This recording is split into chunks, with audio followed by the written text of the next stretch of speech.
Pagmulat pa lang ng mata ni Greg sa umaga ay agad na niyang inasikaso ang mga halamang gamot na pinapakulo niya. Ang mga halamang gamot na yon ay ibinebenta at inilalako niya sa kung sino-sino.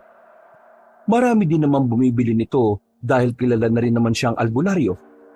Sa murang edad niya, natutunan na niyang manggamot. Kaya naman ito na rin ang nagsilbi niyang hanap buhay.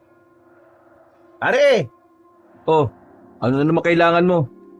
ito naman Tinawag ka lang, may kailangan na kaagad. Malamang.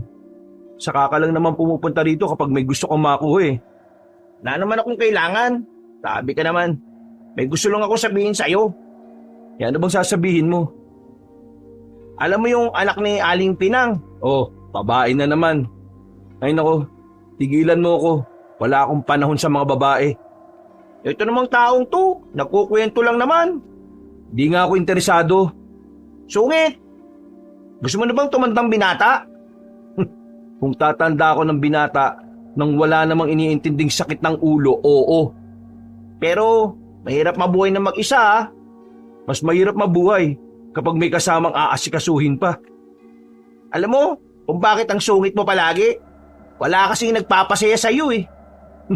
Alam mo kung anong nagpapasaya sa akin.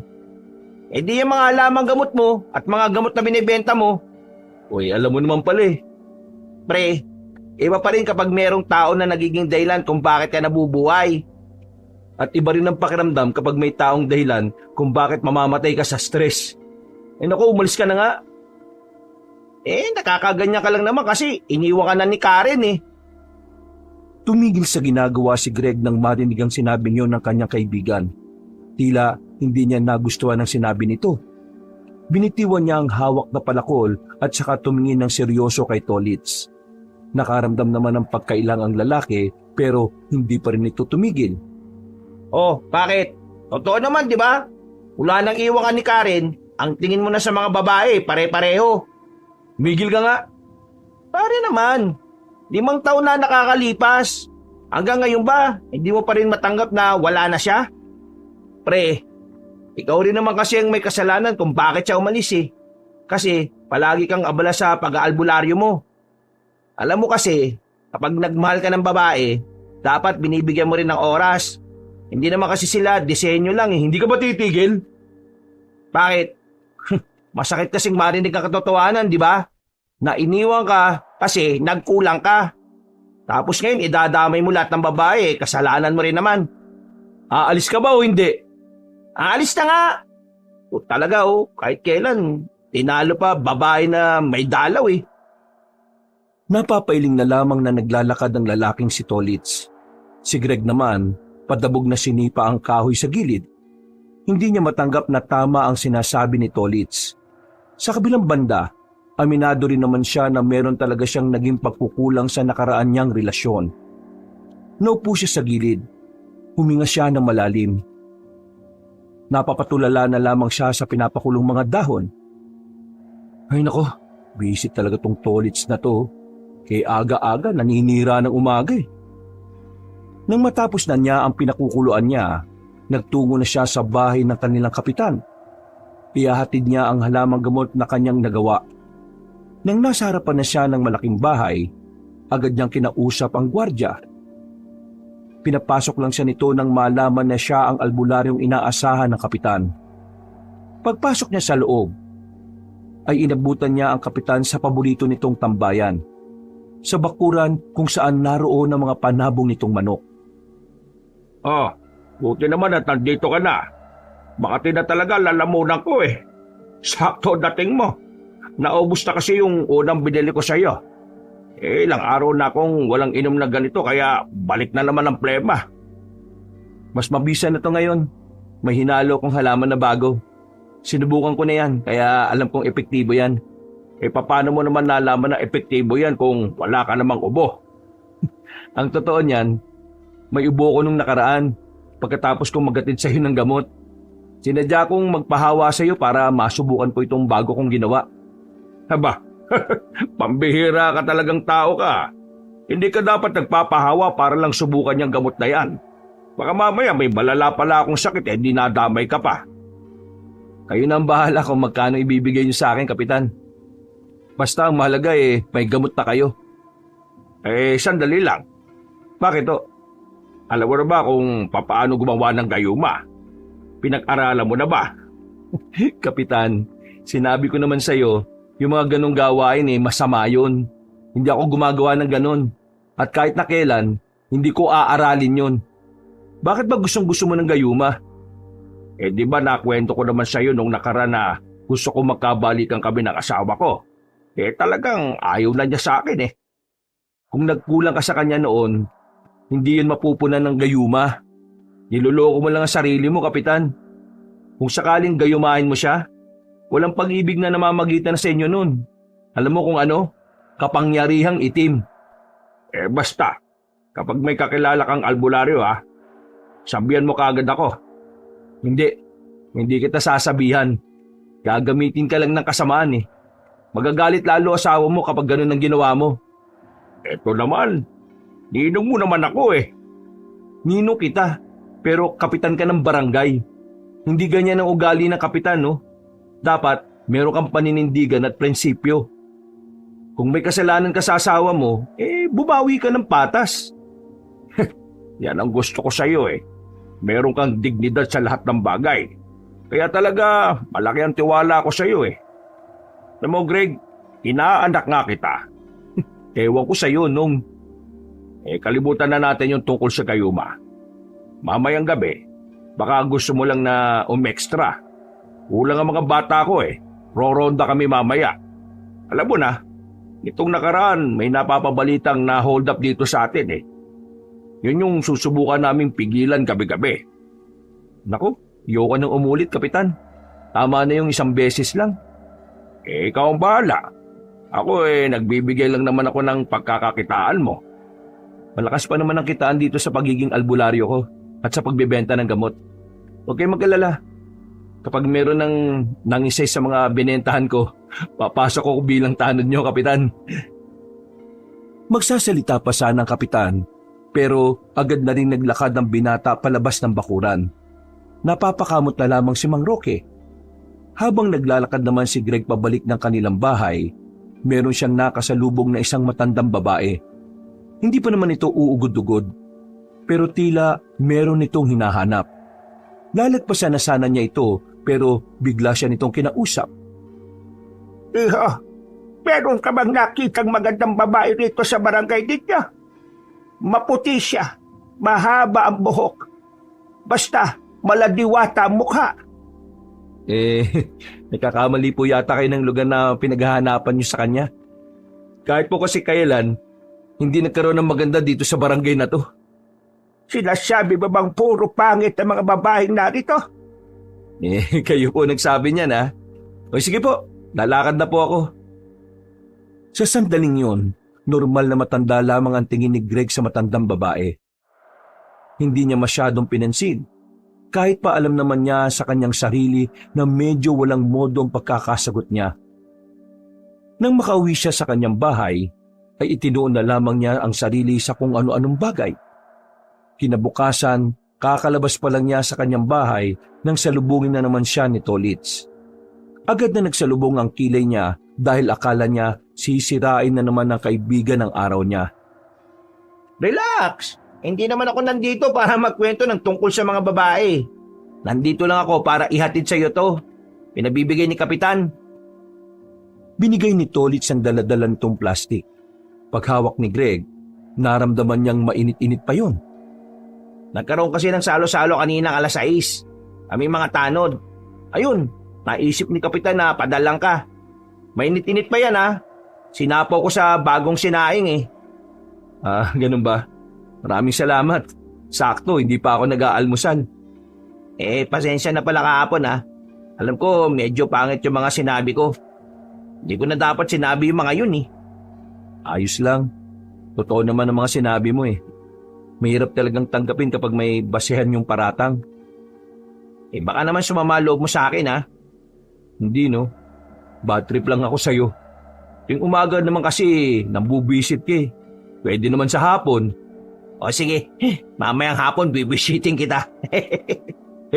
Magtigil ka. Sasako kita Nagtawanan na lamang ang dalawa. Naging maganda ang umaga ni Greg nung oras na yon. Pagdating naman ng hapon, nagtungo siya sa likuran ng kanyang bahay kung saan tanaw na tanaw ang ilog. Ang bira talaga mga naliligo dito, pati brief iniiwan. Kinuha niya ang sanga sa gilid. Sinungkit niya ang brief at saka itinapon sa malayo. Magsasalok na sana siya ng tubig mula sa ilog nang bigla siyang makatinig ng boses ng babae na parang kinikiliti. Dahil sa kuryosidad, pinuntahan ni Greg ang mga naririnig niya. Pagsilip niya sa likuran ng bato, nakita niya ang kilalang matandang lalaki sa kanilang lugar. Si Mang Danilo. Kilala ito sa pagiging babaero at pagiging manyakis. Nagtama ang tingin nila na matanda, habang ang babae naman ay tila hiyang-hiya. Pambira ng mga albularyo na to. Storbo eh. Di mo ba nakikita may gagawin kami? Nakikita ko kayo. Nakakita ako ng nakakadiring eksena. Nakakadiring eksena? Anong nakakadiri dito? Parang apo mo na yung babae na yan eh. Maawa ka naman no? Anong pakialam mo? Hindi naman ito minor de edad ah. Wala akong pakialam. Kaya nga aalis na ako eh. Wisit. Puntahan ka sana ng aswang. Aalis na sana si Greg pero napukaw na matanda ang kanyang atensyon. Ang salitang aswang ang kumuha ng interes niya para muling harapin si Mang Danilo. Bakit? Nakakita ka ba ng aswang? Hindi. Anong gagawin ko dun? Doon ka magtanong sa mga ngaso. Huwag sa akin. Storbo ka eh. Nakakita sila ng aswang? Doon ka nga magtanong sa kanila. Hindi sa akin. Pwede ba? Umalis ka na nga muna. Tutuloy na namin yung gagawin namin. Ngumisi na lamang si Greg at naglakad na lamang paalis. Nagsalok na lamang siya ng tubig at bumalik na rin sa kanyang bahay.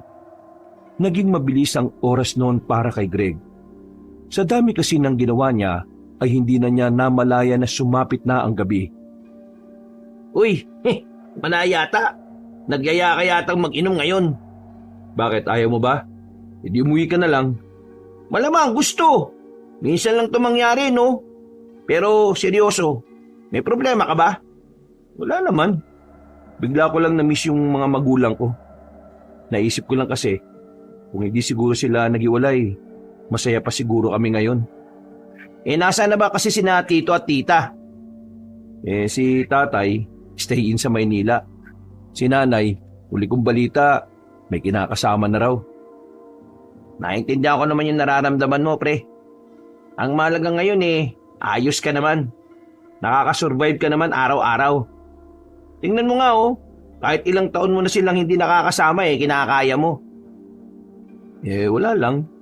Bigla ko lang na-miss yung pakiramdam na kumpleto ang pamilya. Alam mo, hindi naman sa minamalit ko yung sitwasyon mo, Pero kahit na ganyan yung nangyari sa pamilya mo, may nararamdaman akong inggit sa iyo Alam mo bakit?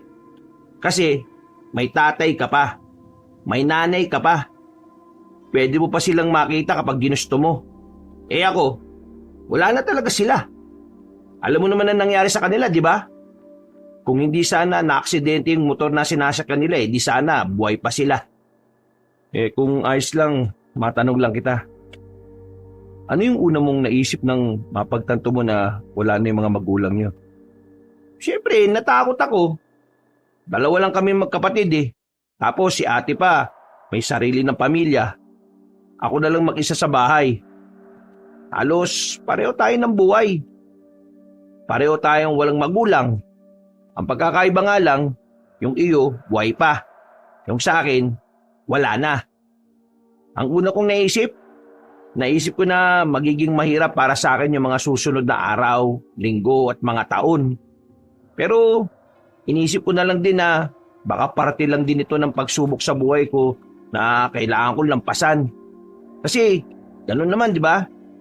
May mga pangyayari sa buhay natin na akala natin sinasadya ng Diyos. Pero kasama pala sa pagkakataon natin yon para mas lalo tayong tumibay. Alam mo, may natututunan na naman ako sa'yo. Matino ka naman palang kausap kapag seryosohan no? Kainis ka naman pare.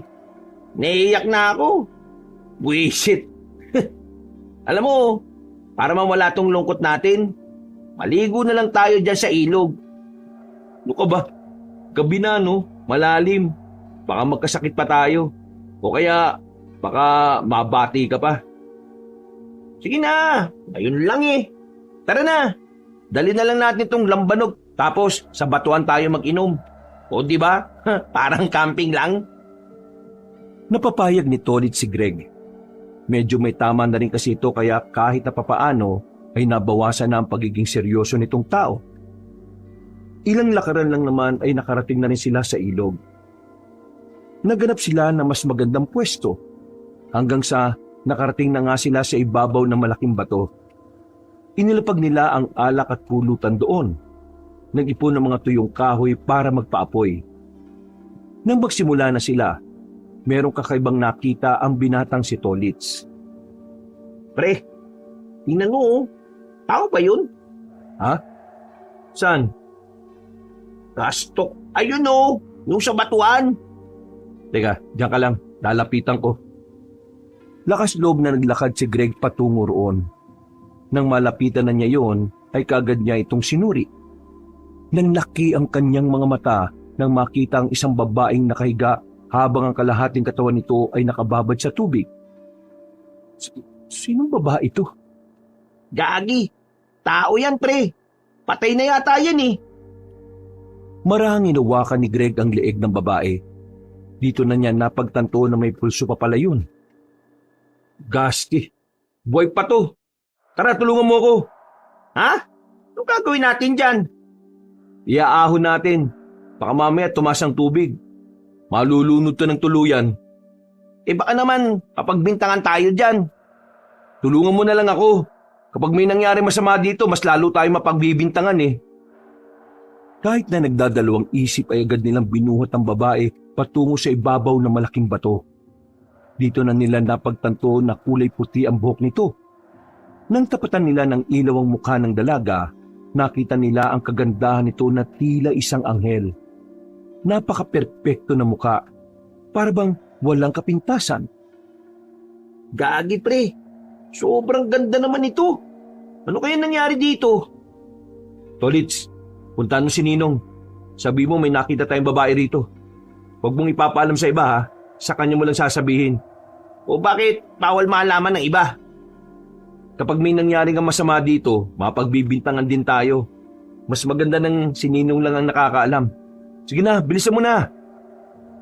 Nagmamadaling makaalis ang lalaking si Tolits. Binantayan naman ni Greg ang babae. Maya-maya pa, nagulat na lamang ang lalaki nang biglang dumilat ang mga mata ng dalaga.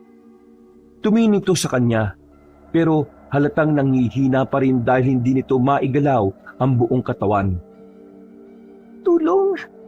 Tulungan mo ko. Wala kaming ginawa masama sa iyo ha. Tinulungan ka lang namin. Tulungan mo ko. Kailangan ko makaligtas. Ha? Teka, ano bang nangyari sa iyo? Nakikiusap ako. Tulungan mo ko. Hindi nila ako pwede makuha.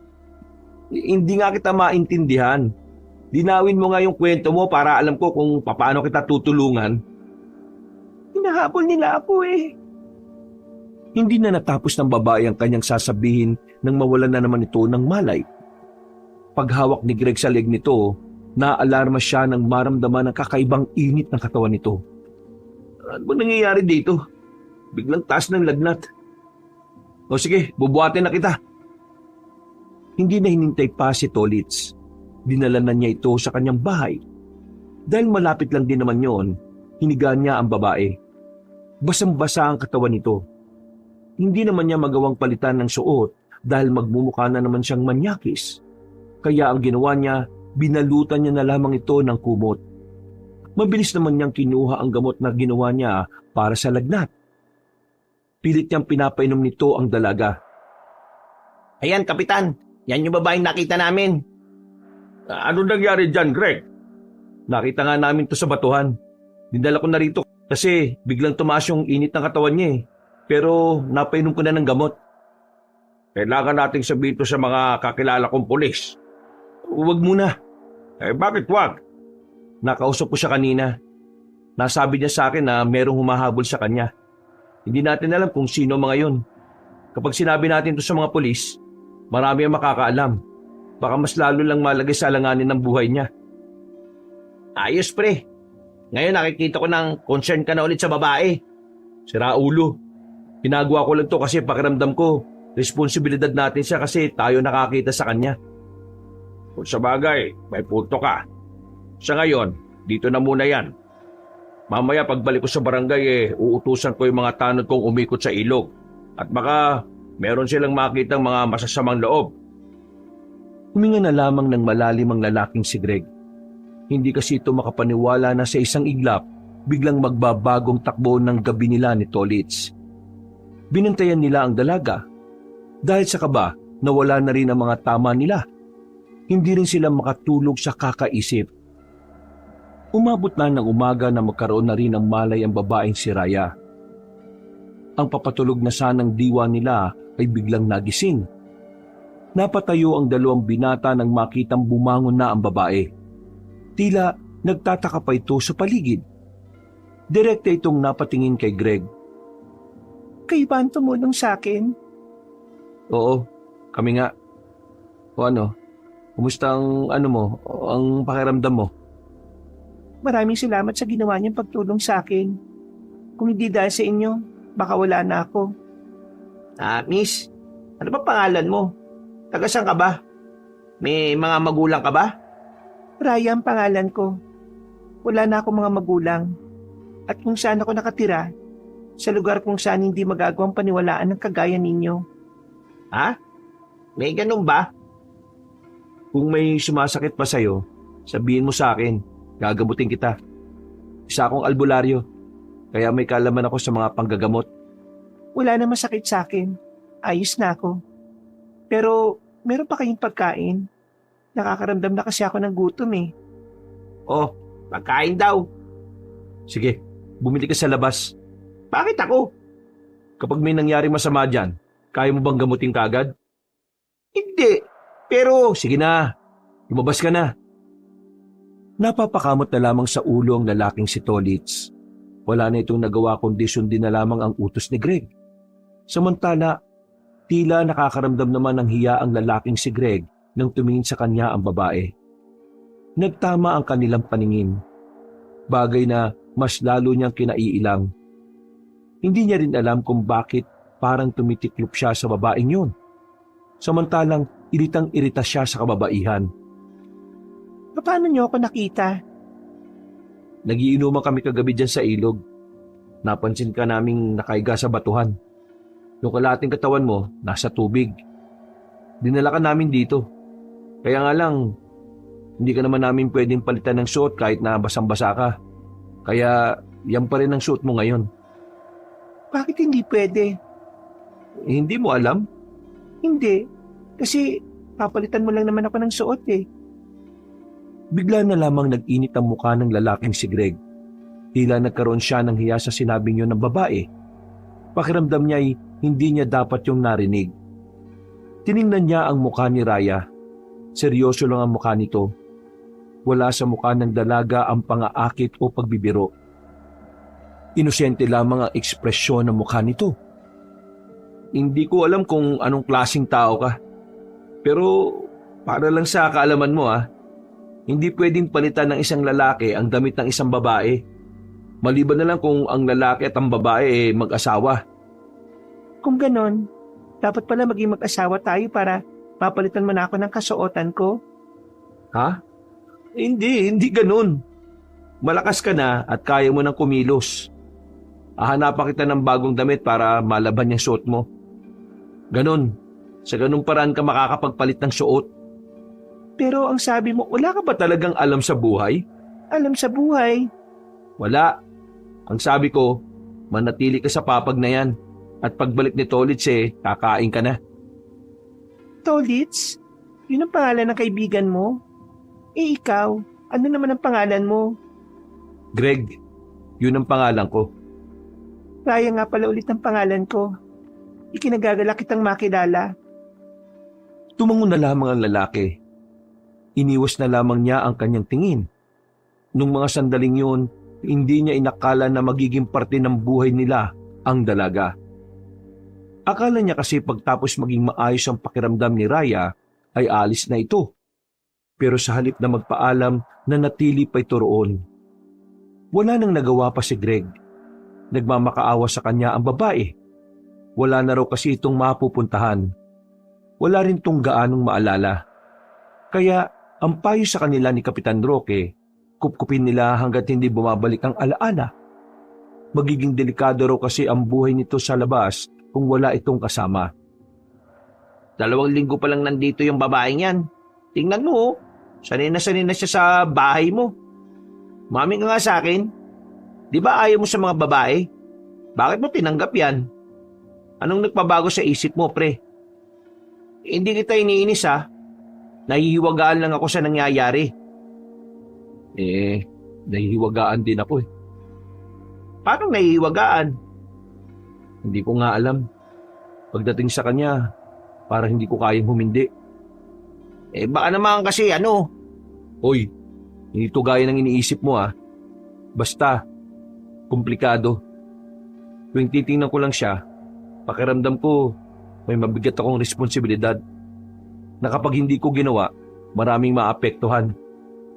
Ano? Mabigat na responsibilidad? Basta, wag mo na lang isipin. Hindi naman to gaanong mahalaga eh. Baka masyado lang ako nag-iisip. Napalingon ng dalawa sa babaeng si Raya habang nagsasampay ito ng mga nilabang damit. Ngumiti ito sa kanila ng saglit. Agad namang napaiwas ng tingin si Greg. Napakaganda ni Raya, no? Bagay na bagay sa kanya yung buhok niyang maputi. Pero, hindi ka ba tinatablan? Kung pinagsasabi mo, ikaw namamanya ka na naman Hindi, hindi naman yun ang gusto kong sabihin. Ang ibig kong sabihin, sa loob ng 2 linggo, di ka man lang ba nagkaroon ng kahit na kaunting paghanga sa kanya? Sobrang ganda niya, pre, oh. Ang dami na nga nakakagusto dyan, eh. Pati si Mang Danilo, yung lintik na manyak na yun, tinatanong pa sa akin kung kaano-ano mo si Raya. Maganda si Raya. Walang kagaya ganda niya. Pero yung tingin ko sa kanya, wala pa sa iniisip mo. Basta, ayoko na lang munang isipin yan. Ang gusto ko lang isipin ngayon ay kung paano babalik yung alaala niya. Tumango na lamang si Tolitz. Sabay na lamang nilang nilagok ang kape. Makalipas ang ilang oras ay sumapit na rin ang kinagabihan. Tahimik na ang paligid. Magkaharap si Greg at Raya sa iisang lamesa. Hindi nagsasalita ang lalaki, pero binasag ni Raya ang katahimikan. Greg, pwede ba akong lumabas ng mag-isa bukas ng umaga? Naku, hindi pwede. Delikado. Kailangan kasama mo ko. Kasi pagkasama kita, baka mahiya ka eh. Ha? Bakit naman ako mahihiya? Kasi may nagtanong sa akin kung makaano-ano tayo para hindi maging masama ang tingin nila sa'yo. Sinabi ko kasi na magkasintahan tayo. Hindi na napigilan ni Greg ang kanyang sarili. Naibugan niya ang inunguyang pagkain. Bumulwak ang kanin sa mukha ng dalaga. Pero sa halip na magalit, napangiti pa si Raya. Ganito ba ang bagong paraan ng paghilamos? Kanin na mula sa bibig ang ginagamit? Ang saya naman ito. Pasensya na Hindi ko sinasadya to. Oh, pamunas. Punasan mo yung mukha mo. Maraming salamat. Pero hindi naman ako galit eh. Bakit mo sinabi na magkasintahan tayo? Kahit na hindi naman totoo. Nagsinungaling ka pa sa iba eh. Masama ba magsinungaling? Malamang. Anong klaseng tanong yan? Saan lupad ka ba galing at bakit parang ang dami mo namang yatang hindi alam?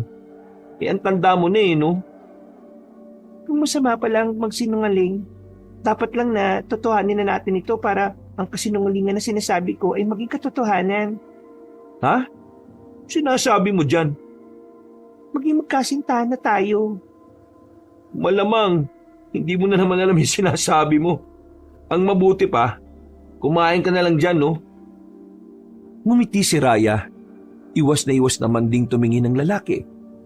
Hindi niya kayang tingnan si Raya ng malapitan habang nakangiti ito.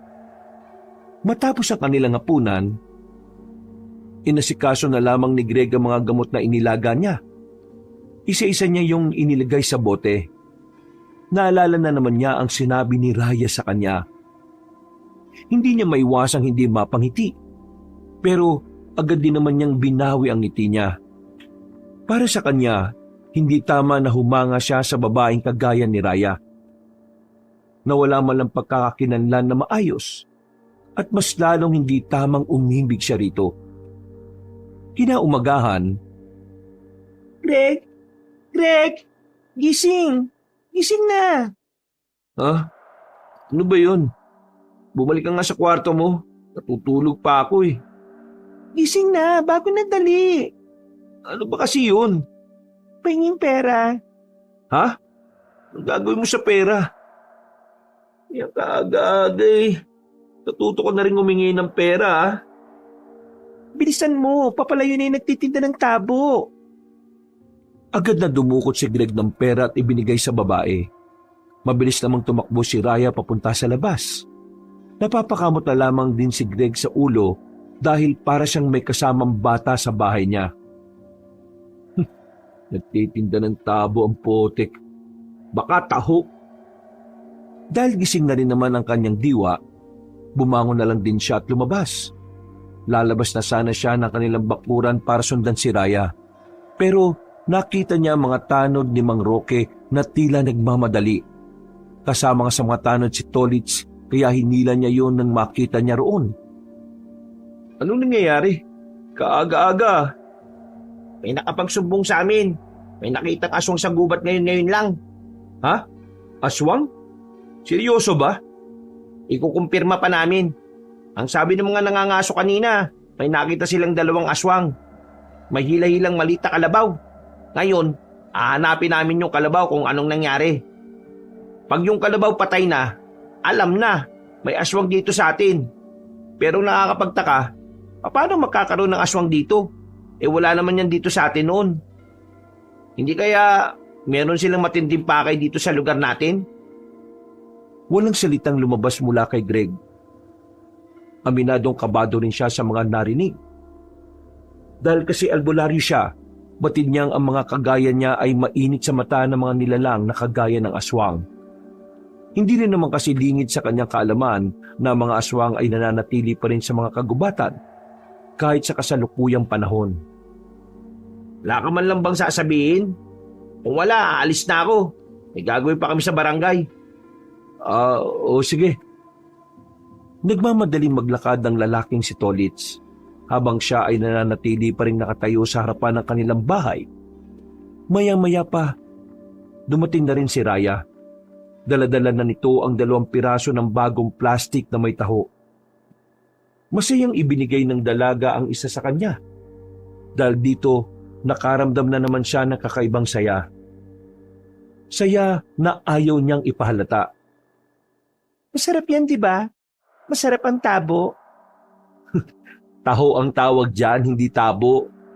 Ah, taho pala. Napapailing na lamang si Greg.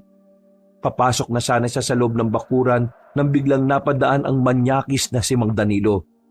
Bigla itong lumapit sa kanila, partikular sa babaeng si Raya. Tiningnan na matandang lalaki mula ulo hanggang paa ang dalaga. Bagay na ikinagalit naman ni Greg. Hoy, ginagawa mo? Ginagawa ko? Wala. Nitingnan ko lang yung kagandahan ng babaeng ito. Bastos ka! Anong bastos? Masama bang tingnan siya dahil maganda siya?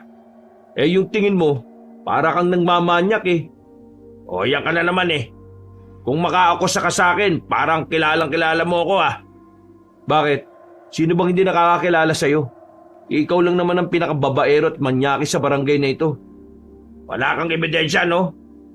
Yang mukha mo, ebidensya. Umalis ka na nga. Bakit mo ako papaalisin? Wala kang karapatan tumingin kay Raya, no? Ay, bakit? Pag-aari mo ba siya? Kaano-ano ka ba niya? Sandaling tiningnan ni Greg ang babaeng nakangiti. Ayaw man niyang sabihin, pero isa lang ang alam niyang paraan para lumayas na ang matandang lalaki. Huminga na siya ng malalim at saka binalikan ng tingin ng matanda. Girlfriend ko siya. Kaya iwasan mo na siya, ha? Kung ayaw mo magkaroon tayo ng problema. Girlfriend? Ikaw? Siya? Binatulang ka nito? Ha, pambira naman. Paano nangyari yon? Kung ikaw nga pinapatulan ng mga babaeng magaganda at mas bata ako pa kaya na binata at mas may itsura kaysa sayo. Ano sinabi mo? Nagsasabi ako ng totoo, no? Sandali lang. Magkaibigan ba kayong dalawa? Bakit ang tagal nyo nag-uusap? At bakit parang mukha naman kayong masaya?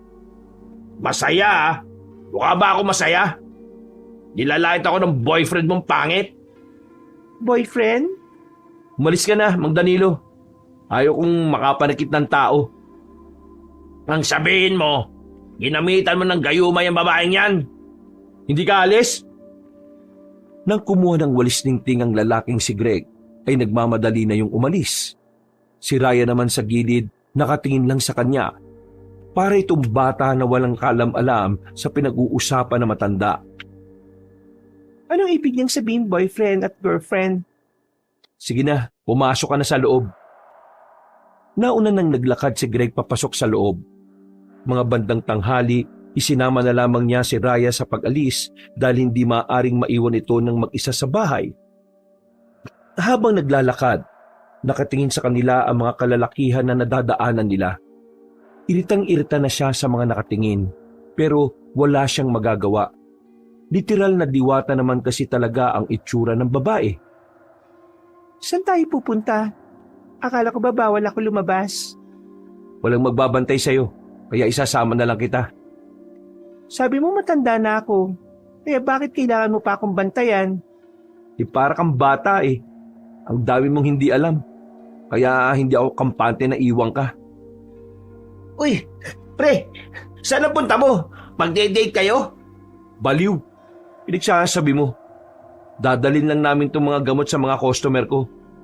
Ah, kala ko date na eh. Saan naman ang punta mo? Huwag mong sabing sasama ka sa amin. Di ah. Palabas lang ako ng barangay. Papunta ako sa bayan. Meron daw kasi doon isang biktima ng aswang eh. Pero nakaligtas. Gusto ni Kapitan Roque na makuhanan ko ng salaysay. Tingnan kung tutugma yung sinasabi niya sa sinasabi ng mga mangangaso. Teka. Bakit ang tahimik yata ni Raya? Uy Raya, inaaway ka ba nito? Ha? Hindi no. Bakit ka tahimik? Takot ka ba sa aswang? Huwag mo siyang tinatanong ng ganyan. Alam mo naman kung gaano ka-inosente ang babaeng yan eh. Tolits, anong ibig sabihin ng girlfriend at boyfriend? Nang marinig ni Greg ang sinabing yon ng dalaga, ay biglang lumakas ang tibok ng kanyang puso. Namawis din ang kanyang palad dahil sa kaba. Nagiinit ang mukha niya sa kahihiyan. Raya, di ba sabi ko, Ang girlfriend ay yung babaeng kasintahan. Yung boyfriend naman ay lalaking kasintahan. Bakit mo naman naitanong? Sabi kasi ni Greg kay Mang Danilo, girlfriend niya raw ako. Sabi naman ni Mang Danilo, boyfriend ka naman daw si Greg. Biglang siniko ni Tolit si Greg. Hindi naman makapagsalita ang lalaki. Hindi niya alam kung papaano niya dedepensahan ang kanyang sarili. Ikaw pre ha, di ka nagsasabi ha. Kailan pa? Mali ka ng pagkakaintindi mo. Sinabi ko lang yun para umalis na si Mang Danilo. Di ba kapag magkasintahan dapat nagmamahalan? Oo Raya. Dapat nagmamahalan ng magkasintahan. At ang magkasintahan dapat nagkikis. Nagkikiss? Huy, doon ka na nga. Kung ano-ano tinuturo mo kay Raya eh. Sige na, dito na ako. Ingat sa lakad ha, lovebirds. Nang humiwalay na sa kanila ang lalaking si Tolits, binilisan na lang ni Greg ang kanyang paglalakad. Sinundan naman siya ni Raya. Pero bago sila lumiko sa kanto, nakaramdam na lamang si Greg na wala na sa kanyang likuran ng babae. Sa kamalas-malasan pa, meron pa siyang nakabanggaan na lalaki. Hoy, bulag ka ba? Pasensya na. May tinitingnan kasi ako eh. Huwag kang maglakad kung di mo kayang gamitin ng maayos yung mga mata mo, ha? Ha? Mata ba pinanglalakad? Uy, ano? Nako, wala akong panahon makipagsagutan sa'yo ngayon. Nawawala kasama ko. Diyan ka na. Hindi na niya hinarap pa ang lalaking yon. Hinanap na lamang niya si Raya. Natagpuan niya ang dalaga na nagtatago sa likuran ng kulungan ng mga manok. Nanginginig pa ito. Takot na takot. Parang maiiyak na. O Raya, ako to si Greg. Bakit? Anong problema? Uy, ako to. Huwag ka matakot. Greg? Oo, ako nga to. Bakit ba? Anong nangyayari sa'yo? Bigla ka na lang nawala tapos bigla ka na lang nagkakaganyan. Natakot ako sa kanya. Sino? Sabihin mo sino? Yung lalaki. Natatakot ako sa kanya. Sino bang lalaki? Yung lalaking humahabol sa akin. Naalala ko na siya. Teka, bumalik na ba yung alaala mo? Hindi ko pa maalala lahat. Ngunit naalala ko yung mukha niya. Ang pakiramdam ng takot ay damang-dama ko pa rin. Siya ang nilalang na yun. Tama, siya ang aswang na pilit akong kinukuha. Aswang ang lalaking sinasabi mo? Teka, bakit ka naman gustong kunin ng aswang? Hindi ko alam kung bakit niya ako gustong kunin. Wala akong maalala eh. Naalala ko lang, ang gabing hinahabol niya ako at ang nakakatakot niyang anyo. Nakita ko siya. Saan mo siya nakita? Ngayon ba yung sinasabi mo? Ang lalaki na kasalubong mo. Siya yun. Sa hindi maipaliwanag na dahilan, nakaramdam na lamang ng kilabot ang lalaking si Greg. Sa kanya lang napagtanto na kaya pala kakaiba rin ang pakiramdam niya sa kausap niya. Meron pala itong itinatagong maitim na lihim. Nakausap ko siya kanina eh. Tingin ko, kailangan na muna nating umuwi. Pero paano kung masundan niya tayo? Baka madamay ka at masaktan ka pa, Greg. Isipin mo ang sarili mo. Huwag ako. Isa pa, hindi naman kita pababayaan eh. Nandito lang ako para sa'yo. Kasi boyfriend kita. Ha? Di ba sabi ni Tolitz, nagmamahalan daw ang mag-boyfriend at mag-girlfriend? Ibig sabihin, dapat mahal mo rin. Ang mabuti pa, umalis na tayo. Bukas ko na ihahatid ang mga gamot. Umuwi na tayo, dahil delikado na ang buhay mo rito. Hinawakan na lamang ni Greg ang kamay ng babae at sabay na rin silang bumalik. Pag-uwi nila sa bahay, dito na naramdaman ni Greg ang pangamba. Habang abalang dalagang si Raya sa loob, palihim siyang nagtungo sa silong ng kanyang bahay. Kinuha niya roon ang mga lumang libro tungkol sa mga aswang. Sinimulan na niyang basahin ang mga nakalagay doon. Gusto niyang paghandaan ang maaaring paglapit ng mga aswang kay Raya. Malakas kasi ang kutob niya na mga susunod na araw maaaring malagay na sa mas mapanganib na sitwasyon ang buhay ng babae. Kailangan ko mapag-aralan ng mga bagay na may kinalaman sa mga aswang. Kailangan kong protektahan si Raya. Maagang bumangon si Greg. Pagtingin niya sa silid ng dalaga ay wala roon si Raya. Kinakabahan siya agad. Nagmamadali siyang tumungo sa labas. Inabutan niya si Raya at Tolitz na abalang nagluluto. Nakahinga siya ng maluwag.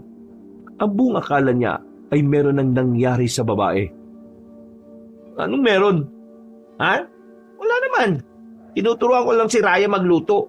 Ang sabi kasi niya, dapat ang girlfriend pinaglulutuan ng boyfriend. Ikaw Greg, siraulo ka talaga ah. Kung ano-ano yung sinasalpak mo sa utak niyan eh. Nung umagang yun ay sabay-sabay na silang kumain. Masayang-masaya ang babaeng si Raya. Habang si Greg naman ay pasimpleng tumitingin sa babae. Hindi niya maiwasang hindi sulyapan ang kagandahan nito. Habang tumatagal, gumaganda ito ng gumaganda sa paningin niya. Para bang mas lalo niyang nabibigyan ng halaga kung anuman ang itsura ng panloob at panlabas na anyo ni Raya. Matapos nilang kumain, umalis na muna si Tolitz. Sila na lamang ang naiwang dalawa. Gusto sanang umalis ni Greg para ihatid ang mga gamot na nagawa niya. Pero naisip niyang manatili na lamang muna sa bahay. Masyado kasi siyang nag-aalala para kay Raya. Greg, Masarap ba luto ko kanina? Ha? Oo, masarap. Pero hindi naman ikaw nagluto nun si Tolits Ako nagluto nun. Kapag hindi ikaw nagtimpla, hindi ikaw ang nagluto nun. Ganun ba yun? Greg? Pwede ba akong maligo sa ilog? Hindi pwede. Mag-isa ka lang dun Di sumama ka. Naiibang ka na ba? Nahihibang. Maligo ka sa banyo. Di yung kung saan-saan ka mapapadpad. Napapakamot na lamang sa ulo ang babaeng si Raya dahil hindi nasunod ang kanyang gusto. Dito ka lang. Lalabas lang ako para bumili ng tanglad. Wala nang tanglad sa taniman ko Tumango lang ang babae sa kanya. Lumabas na rin si Greg. Habang naglalakad siya ay nakasalubong na naman niya ang matandang babae. Pamilyar yun sa kanya. Yun ang matandang babae na nagtanong sa kanya nung nakaraang araw. Hindi na sana niya papansinin, ang kaso ay humarang na naman ito sa kanyang daraanan. Bumuntong hininga ang lalaki. Nakakaramdam siya ng asar sa matanda. Iho, nakita mo ba yung babaeng maganda? Ano siya matangkad, maputi. Naitanong niyo na po yan nung nakaraan sa akin. At isa lang naman ang sagot ko dyan Wala akong alam. Ay, ganun ba? Basta, kapag nakita mo siya, hanapin mo lang ako sa kabilang baryo. Mahalugad ang pangalan ko. Kaano-ano niyo ba yung babaeng hinahanap niyo? Anak ko siya. Ilang araw na siyang nawawala. Maganda siya, maputi, matangkad, at kulay puti ang buhok niya. Agad na pumasok sa isipan ni Greg ang babaeng si Raya. Hindi siya maaaring magkamali. Malaki ang tsansa na si Raya ang hinahanap na matanda. Pero hindi muna siya naging kampante at komportable dun sa matanda. Dahil nasa panganib ang buhay ni Raya, wala siyang pinagkakatiwalaang tao. Ay nako, wala akong panahon sa ganyan. Pasensya na ho kayo. Ay, pasensya na rin sa abala. Naglakad na si Greg palayo. Nakita niya pa matandang babae na nanatiling nakatingin sa kanya. Sa hindi malamang dahilan, bigla na lamang siyang nakaramdam ng kaba. Pakiramdam niya, may itinatago ang matandang yon. Matapos makabili ng tanglad, ay nadaanan niya si Kapitan Roque. Abalang-abala yon sa pagpapalinis ng tapat ng kanilang barangay. Sandaling lumayo roon ng kapitan nang makita siyang lumapit. Kumusta? Yung si Raya, kumusta siya? Nagiging maayos na ba yung relasyon ninyo? Kapitan, wala namang namamagitan sa amin ng tao. Ayaw ko rin namang samantalahin yung pagkawala ng memorya niya. Kaya lang naman siya sa bahay kasi gusto kong tulungan siya na maalala yung mga bagay na tungkol sa kanya. Ay nako, kala ko naman may maganda nang nangyayari. May baho tayo, Kapitan. Anong balita dun sa mga aswang? Kumpirmado, yung biktima na survivor sa bayan, tugma ang kwento niya sa mga sinabi ng mga ngaso. Yung aswang, hindi naman taga rito. At mukhang wala naman daw talagang balak manggulo sa lugar natin. Napatigil lang sa gubat na malapit sa atin kasi biglang nagutom. Kinain yung kalabaw. Wala na patay na yung kalabaw nang nakita namin. Sabihan niyo yung mga bata niyo na magdala palagi ng bawang. Mabisang pangontra yun sa mga aswang. Ay, oo nga pala. Albularyo ka nga pala. Marami kang alam sa mga ganito. Ano pang alam mo na pwedeng gamitin sa mga salot na yon? Hindi porke albularyo ko marami na akong alam. Basta, umiwas na lang kayo. Greg, mag-iingat kayo palagi ha. Habang tumatagal nagiging seryoso na ang sitwasyon. Kayo rin ho, mag-iingat kayo palagi. Ngumiti na lamang sa kanya si Mang Roque. Bumalik na lang din siya sa kanilang bahay. Pagdating niya, bagong ligo na ang babaeng si Raya. Nakasuot naman ito ng manipis na damit. Hindi siya makatingin ng maayos dahil wala na naman yung bra. Yung binili niyang bra para dito ay nasa labahan na ng halos 5 araw. Mabilis na lumipas ang mga oras. Dumating na rin ang kinagabihan. Nakahiga na si Greg. Sa sala siya natutulog habang si Raya naman ay sa mismong kwarto niya. Bandang alauna na noon nang dalawin na siya ng antok. Natutulog na sana siya nang bigla siyang makarinig ng kalabog na nanggagaling sa kinaroroonan ng babae. Nataranta siya sa ideyang baka merong aswang na nakalapit kay Raya. Kaya naman wala na siyang sinayang pa na sandali. Mabilis siyang tumungo roon. Pero pagbukas niya ng pinto, liwanag ang tumambad sa kanya. Nasilaw siya kung kaya't hindi niya napansin kung ano ang naroon. Pero makalipas lang ang ilang segundo, nakita niyang lumabas ang liwanag sa bintana. Sinundan niya yon dahil nakita niyang patungo yun sa ilog. Ilang sandali pa, unti-unting nawala ang liwanag. Nakita niya na lamang si Raya na nakatayo na sa ibabaw ng malaking bato. Sa mismong bato kung saan sila nag-inom ni Tolits. Raya? Ako nga, Greg. Paano nagkaganyan ka? Teka, sabihin mo nga sa akin, sino ka ba talaga? Bumalik na ba ang mga alaala mo? Tama. Nagbalik na lahat ng alaala ko. At alam ko na kung sino ako. At alam ko na rin kung bakit ako tumakas nung gabing yon. Sabihin mo nga sa akin kung anong eksaktong ikaw. Ang dami pang sinasabi. Greg, isa akong diwata. Diwata? Paano ka naging diwata? Mula ko sa angka ng mga diwata na may kakayahang mag-anyong tao para tumulong sa sangkatauhan. Dahil sa misyon na ibinigay sa akin, natuklasan ng mga aswang na ang mga diwata ay may taglay na kakaibang dugo. Ang dugo na kung iinumin nila, magkakaroon na rin sila ng kakaibang lakas. Mas lalo silang magiging mabangis. Kaya naman, kinailangan ko silang takasan.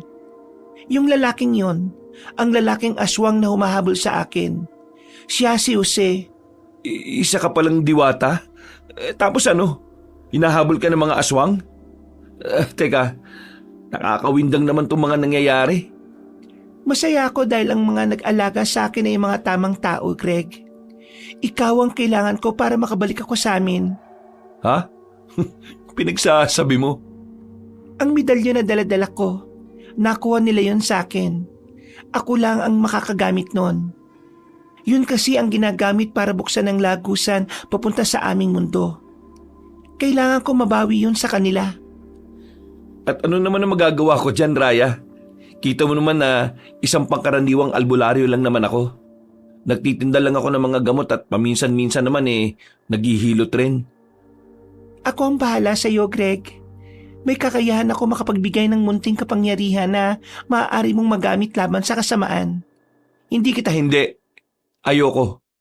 Ilalagay ko lang ang sarili ko sa alanganin. At saka, tama na yung abala na ginawa mo sa akin. Tinulungan na kita makaalala. Ngayon, nakakaalala ka na. Huwag mo na akong guluhin. Pakiusap lang. Pinapaalis mo na ba ako? Parang ganun na nga. Di ba, ganun naman ang usapan nating dalawa. Sa oras na magbalik na ang alaala mo, aalis ka na rito at babalik ka na sa inyo. Pero hindi ako makakabalik sa amin hanggat wala yung medalyon. At makukuha ko lang ang medalyon na yon kung tutulungan mo ako. Ay nako, alam mo mabuti pa, kausapin mo si Tolits at siya ang kulitin mong kumuha ng medalyon na yon. Hindi siya ang karapat-dapat. Ikaw lang na may kaalaman sa mga aswang ang maaaring gumawa ng misyon. Wow may misyon na kaagad Ayoko no?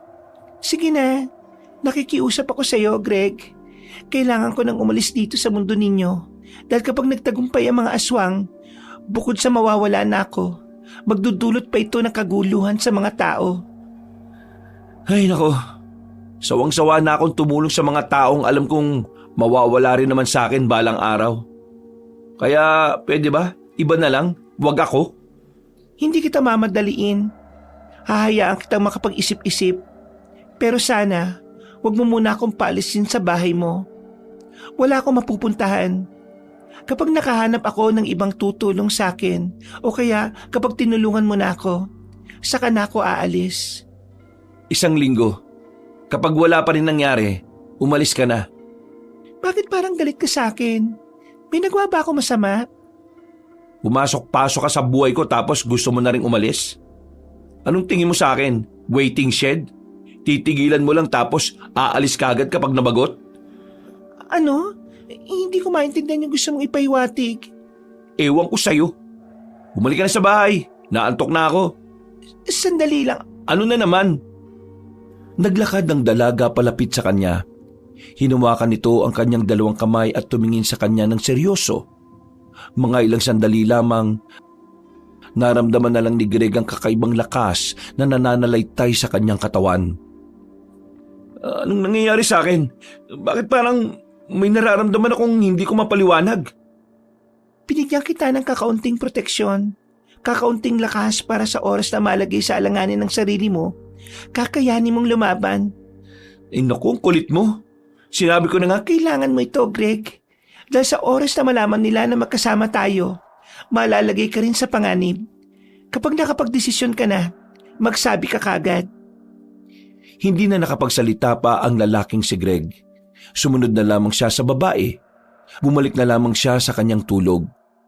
Kinaumagahan, nagising siya at nakita niya ang dalaga sa bakuran na nagiinit ng tubig. Parang wala lang nangyari. Bigla niyang naalala ang mga sinabi sa kanya ni Raya sa ilog. Nagtaka siya.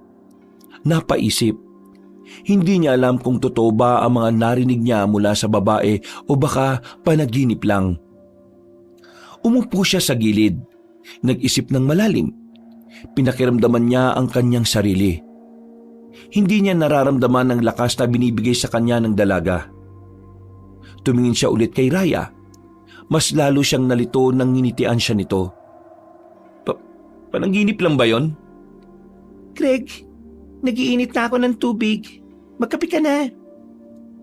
May itatanong sana ako sa iyo eh. Ano yon?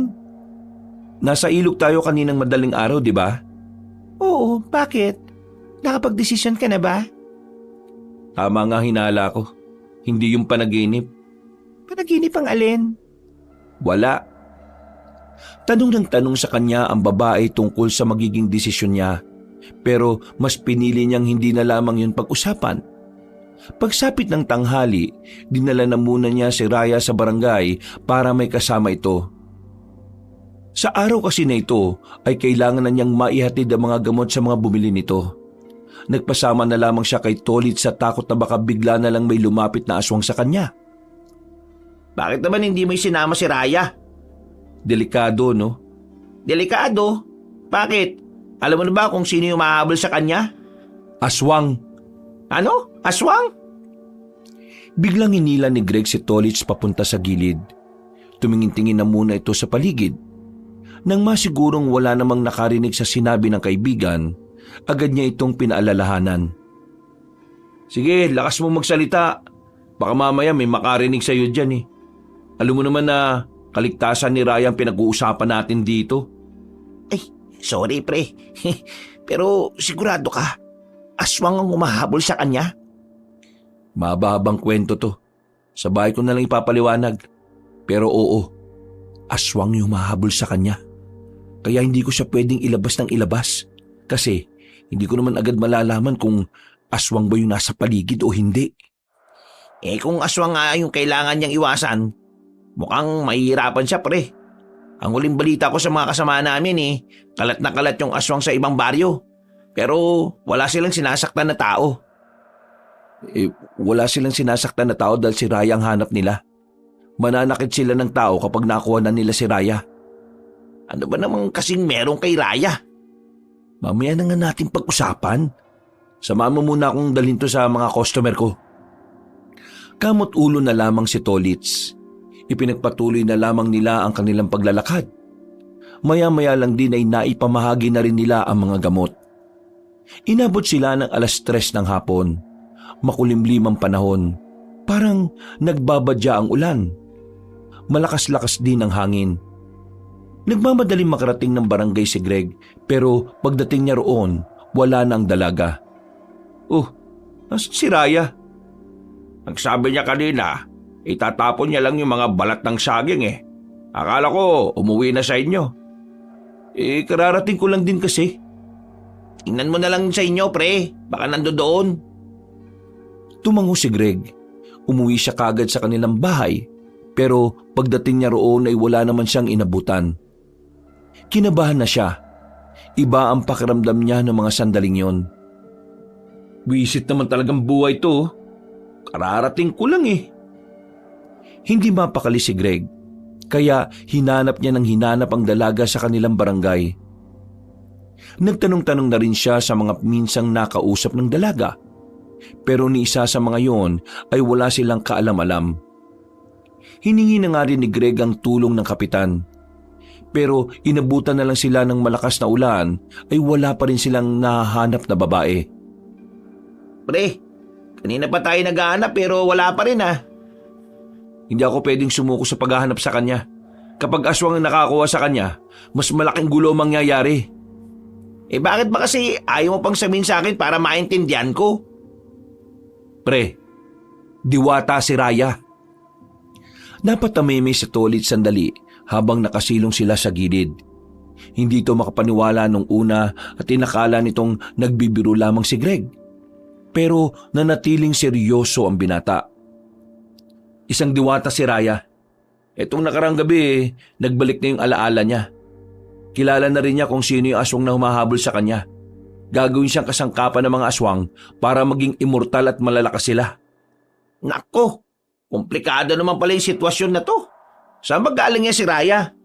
Eh kung diwata siya, edi bumalik na lang siya sa kanila para ligtas siya. Eh ang problema, hindi naman siya taga rito sa mundo natin. Taga ibang dimensyon siya. Sa mundo mismo ng mga diwata. Kailangan niya mabawi sa mga aswang yung medalyon na nakakapagbukas ng lagusan pabalik sa kanilang mundo. Bumuntong hininga na lamang si Tolits. Parang nanakit din ang ulo nito sa kakaintindi. Tara, hanapin na natin. Pasukin na natin yung gubat, pre. Wala na tayong talagang choice. Gubat na lang talaga yung huling lugar na pwede nating pagganapan sa kanya. Kahit na nababasa na sila ng ulan ay wala silang pakialam. Pinasok nila kagad ang masukal na kagubatan. Hindi na nila inintindi ang posibilidad na baka tamaan sila ng kidlat. Raya! Nasaan ka na? Miss ka na ng boyfriend mo! Uy! Umuwi ka na kaya? Biro lang naman eh. Di ako nakikipagbiruan ha. Seryosohin mo to. O na! Sige na, dun sa bandang yun. Tingnan natin yung daan dun. Magdaan-daan ka lang sa paglalakad. Madilim at madulas. Nang kalahating oras na nilang hinahanap ang babaeng si Raya, nakakita na sila ng mga bakas. Nakita nila ang tsinelas na ginamit ni Raya. Naiwan ng kabilang pares. Dahil dito, mas lalong kinabahan na ang lalaking si Greg. Pero hindi ito nawala ng pag-asa. Kahit na alam niyang delikado at wala naman siyang karanasan sa pakikipaglaban sa mga aswang, nilakasan na lamang niya ang kanyang loob. Halos wala na silang makita sa kagubatan ng mga sandaling yon. Malakas ang ulan at malakas rin ang hangin. Kaya naman minabuti na lamang muna nilang gumilid. Nagtago sila sa malaking puno ng akasya. Ginaw na ginaw ang dalawa. Pero mas nangibabaw para sa kanila ang kagustuhang mahanap ang babae. Nang humina na ng bahagya ang ulan, sinubukan na rin nilang ipagpatuloy ang kanilang paglalakad. Hanggang sa natanaw na nga nilang isang kuweba na may liwanag sa loob. Dito na naghinala ang dalawa. Pakiramdam nila naroon ang babae. Kaya naman dali-dali na silang tumungo roon. Inihanda na rin nila ang dalang itak. Papasukin natin. Umanda ka. Maigpit ang hawak ni Greg sa itak. Pagpasok nila sa loob, tila hindi na nila naramdaman ang lamig. Kumakabog na kasi ang kanilang dibdib. Maliwanag sa kuweba. Kada pader kasi ay may nakadikit na sulo. Halatang halata na merong naninirahan doon. Maya-maya pa, may narinig na rin silang boses ng babae. Umuungol. Tila ba gustong-gusto nito ang nangyayari. Nagtataka sila kaya binilisan nila ang paglalakad. Hanggang may marating na rin silang tila isang silid na walang pinto.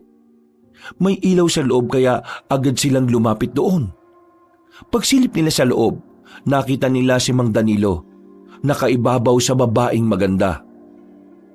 Ay anak ng toko naman oh! Nagmamadaling nagbihis ang dalawa. Hiyang-hiya naman ang babae na tumakbo palabas ng kuweba. Hoy! Hintayin mo ako!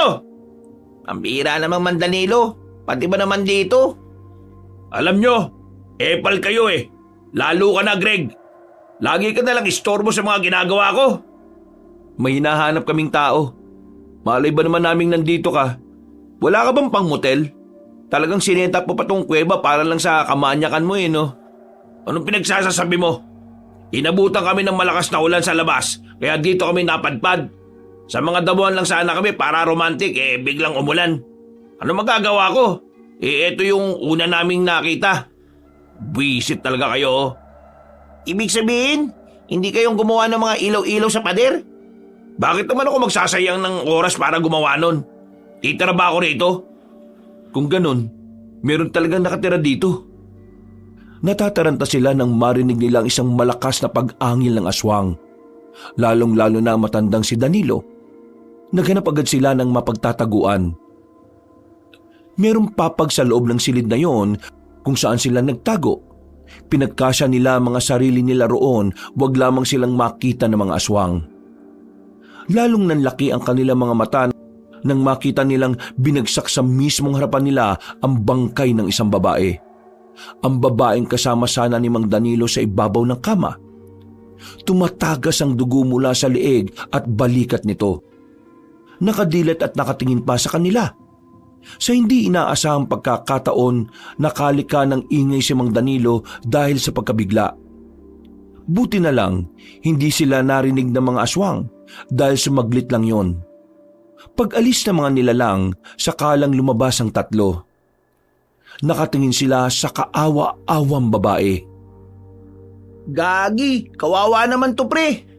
Wala na tayong magagawa dyan. Patay na yan eh. Kailangan na lang natin makalabas sa kuwebang to. Balikan natin kapag wala na sila ulit. Si Jessie, patay na. Hindi to pwede. Huy, sumama ka na sa amin. Aalis kami rito. Paano na to? Wala na si Jessie. Si Jessie ko. Huy, makinig ka.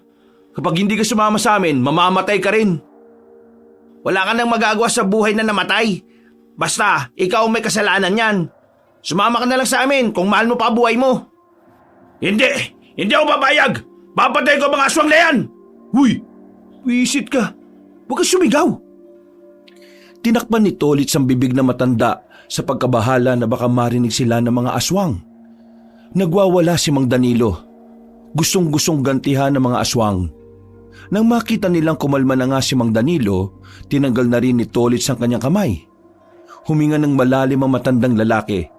Pero huli na kahit na natauhan na rin ito dahil ang mga aswang ay papunta na sa kanilang kinalalagyan. Agad na lumabas ang tatlo sa silid na yon. Hila-hila ni Tolits si Mang Danilo. Hindi na nila alam kung saan patungo ang kanilang dinaraanan. Basta ang nasa isip lamang nila ay kailangan nilang makaalis ng buhay doon. Pagdating nila sa malawak na parte ng kuweba, isang lalaking aswang ang sumalubong sa kanila. Napatigil sila sa pagtakbo. Kailangan nilang kalabanin ng isang yon bago sila makapagpatuloy. Patayin na muna natin to. Bilisan lang natin kung hindi. Darating pa yung iba. Bilisan? Kakayanin man natin yan? Alalayan mo na lang yung matandang yan. Ako nang bahala.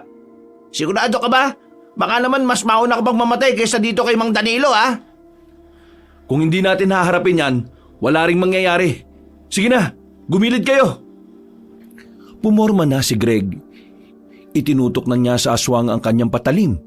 Pero tila hindi man lang nakaramdam ng kahit kaunting takot ang nasa harapan niya. Ilang sandali pa, biglang gumapang ng mabilis ang aswang patungo sa kanya. Lumundag yon at saka tinangkang patamaan siya ng mahaba nitong kuko. Nakailag siya, pero sa pangalawang atake ng aswang, hindi na niya ito naiwasan. Nasugatan siya ng mahaba sa kaliwang braso niya. Wisit na aswang to ah! Muling umatake ang nilalang. Sa puntong ito, alam na ni Greg na mahihirapan na siyang ilagan yon. Nagdasal na lang siya na sana biglang magkaroon ng himala. Pagkalmot sa kanya ng aswang, nagulat siya dahil nagawa niya itong ilagan. Tila nagkaroon din ng sariling utak ang kanyang kamay. Bigla na lamang din niyang itinaga ang aswang. Tinamaan naman yon sa bandang liig, dahilan para mapatigil niya ito sa pag-atake. Maya-maya pa, tinaga niya ulit yon. At sa pagkakataong ito, bumagsak na ang aswang. Nangisay-ngisay pa yon bago tuluyang nalagutan ng hininga. Pre, ikaw ba yan? Paano mo nagawa yun? Bakit sobrang bilis mo? Hindi gawain ng tao yun ah. Siguro, aswang ka rin ano? Sira ulo, niligtas na nga tayo pagdududaan mo pa. Tingin ko, ito na yung ibinigay sa akin ni Raya. Ngayon naman, oras na para umalis tayo dito at hanapin siya. Nang marinig na nilang paparating na ang iba pang mga aswang, hindi na sila nagsayang pa ng oras. Nagmamadali na silang tumakbo. Sinundan lang nila ang daan kahit na hindi nila alam kung saan sila dadalhin ng kuwebang yon. Habang tumatagal, padilim na ng padilim ang dinaraanan nila. Bagay na mas lalong nakadagdag ng kanilang kaba. Tama pa ba itong dinaraanan natin? Ang dilim na eh. Sumunod ka na lang. Salamat ka pa nga't isinama ka namin sa pagtakas eh. Reklamo ka pa ng reklamo. Mga ilang sandali lang ay natanaw na rin nila ang isang liwanag. Binilisan nila ang kanilang paglalakad sa pag-asang yun na ang lagusan palabas. Pero nang marating na nila yon, isang kamalasan pala ang nag-aabang sa kanila. Tumago sila sa gilid ng lumang kalsada. Nasa unang tingin pa lang, mukhang hindi na yon dinaraanan ng kahit na sino. Pero sa tapat, nakita nila ang isang sasakyan. Nakatutok ang ilaw sa kanila. Silaw na silaw sila kaya hindi nila alam kung sino ang nasa harapan nila. Ayun, sakto pre. Baka pwede mo naman kaming isakay. Pinatay ng lalaki ang ilaw ng sasakyan. Nang dumilim ay lalo nilang hindi ito namukaan. Pero sa mga oras na yon, masama na ang pakiramdam ng albularyong si Greg. Hindi siya komportable sa taong yon. Alam mo ba kung saan lugar na to? Kilala kita. Naalala ko boses mo. Teka, parang kilala rin kita. Agad na dumaloy ang kaba sa kalooban ni Greg nang maalala niya ang lalaking nakabanggaan niya. Ang lalaking tinutukoy ni Raya. Sa pagkakaalala niya, Jose ang pangalan nito. Kilala kita. Ikaw nga. Hindi ko alam kung anong ginagawa mo rito. Pero tingin ko, may hinahanap ka sa loob ng kuwebang yan oh. Alam kong alam mo na kung ano yon. Ngayon ko lang nalaman na ikaw pala nagtagot nag-alaga sa kanya. Amoy na amoy ko yung amoy niya sa pagkatao mo eh. Teka, sandali lang. Close ba kayong dalawa? Magkukwentuhan pa ba tayo rito? Naiya pa kayo eh no? Dapat nagdala kayo ng alak at nagsimula na tayo mag-inuman. Kasi wala naman sa peligro buhay natin eh ano. Sa katunayan, safe na safe tayo rito eh.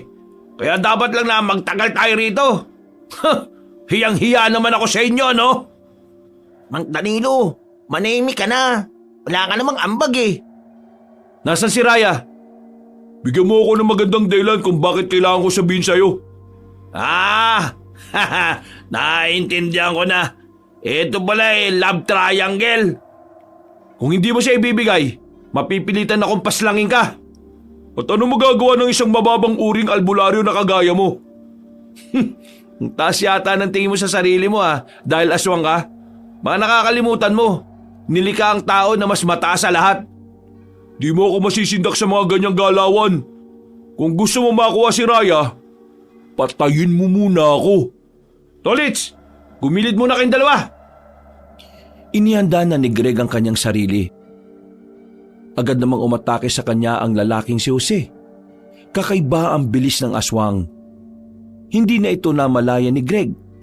Kaya naman nahahablot siya nito sa balikat. Binalibag siya nito sa gilid ng puno. Tumama ang likod niya roon na naging dahilan para hindi kagad siya makabangon. Pangkaraniwang tao ka lang na natutong manggamot eh. Ang lakas naman ng loob mong hamunin ng isang aswang na kagaya ko. Huwag ka maging kampante. Wala kang nalalaman sa tunay kong pagkatao. Eh di aalamin ko ngayon bago kita ilibig sa lupa. Nilapitan siya ulit ng lalaki. Hinawakan naman siya sa buka at saka sapilitang inangat. Hindi pa ito nakontento. Sinuntok siya ng ilang ulit sa sikmura. Sa puntong yon, nababahala na si Tolits at Mang Danilo. Kitang-kita nila kung papaanong madihado ang lalaking si Greg. Pero hindi nagpatinag ang lalaking si Greg. Kahit na hinang-hina na ang kanyang tuhod, ay ginawa niya pa rin ang makakaya niya para makabangon. Sa halip na panghinaan ng loob, mas lalo pa siyang ginanahan. At bumabangon ka pa talaga ha? Gusto mo pa bang masaktan? Tingnan natin ang daldal mo. Ipinikit ni Greg ang kanyang mga mata. Sinubukan niyang palabasin ang kalakasan na binigay sa kanya ng babaeng si Raya. Pagdilat niya, nararamdaman na niya ang enerhiya na dumadaloy sa kanyang ugat. Ang kaninang gegewang-gewang ay nakakatayo na ulit ng tuwid. Nagtaka ang aswang na si Jose. Hindi ito makapaniwala na makaka-recover ang albularyo. Humarap itong muli na parang wala lang nangyari. Yan ang tropa ko! Teka, anong nangyayari? Akala ba kanina mamamatay na siya? Pinagdarasal mo yatang siraulo eh. Wala kang galang sa matanda ah. Sa'yo lang, buwang ka kasi. Sa mga sandaling ito, nakaramdam ng inis ang aswang na si Jose. Kaya naman ipapakita na rin ito ang tunay nitong kalakasan. Mukhang inilabas mo na talaga kung ano ka ha? Pwes, tatapatan lang kita para naman hindi nakakaya. Bigyan mo ako ng magandang... Hindi na naituloy pa ni Jose ang sasabihin na mabilis na tumakbo si Greg. Nang makalapit ito, isang malakas na suntok ang pinakawalan nito. Nagawa namang makailag ni Jose, pero nakalapit ulit si Greg. Hindi na namalaya ni Jose na nasa gilid na pala si Greg. Tumama ang malakas na suntok sa mukha ni Jose. Dahilan para magkanda bungi-bungi ang ngipin nito. Anong klaseng nilala ka? Ano ka na ba namang sabayan ng kagaya kong aswang ha? Nagbago ng mukha si Jose. Nagkaroon ito ng mahahabang pangil. Noong mga sandaling yon, mas lalong bumangis ang kalaban ni Greg. Kasing bilis na rin niya ito.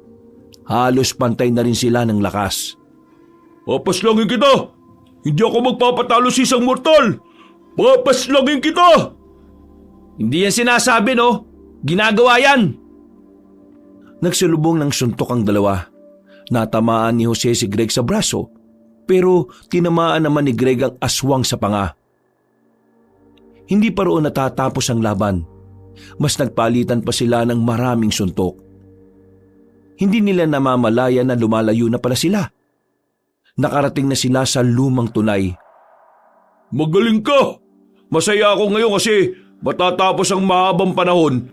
Nagkaroon ako ng kalaban na kayang tumagal sa akin.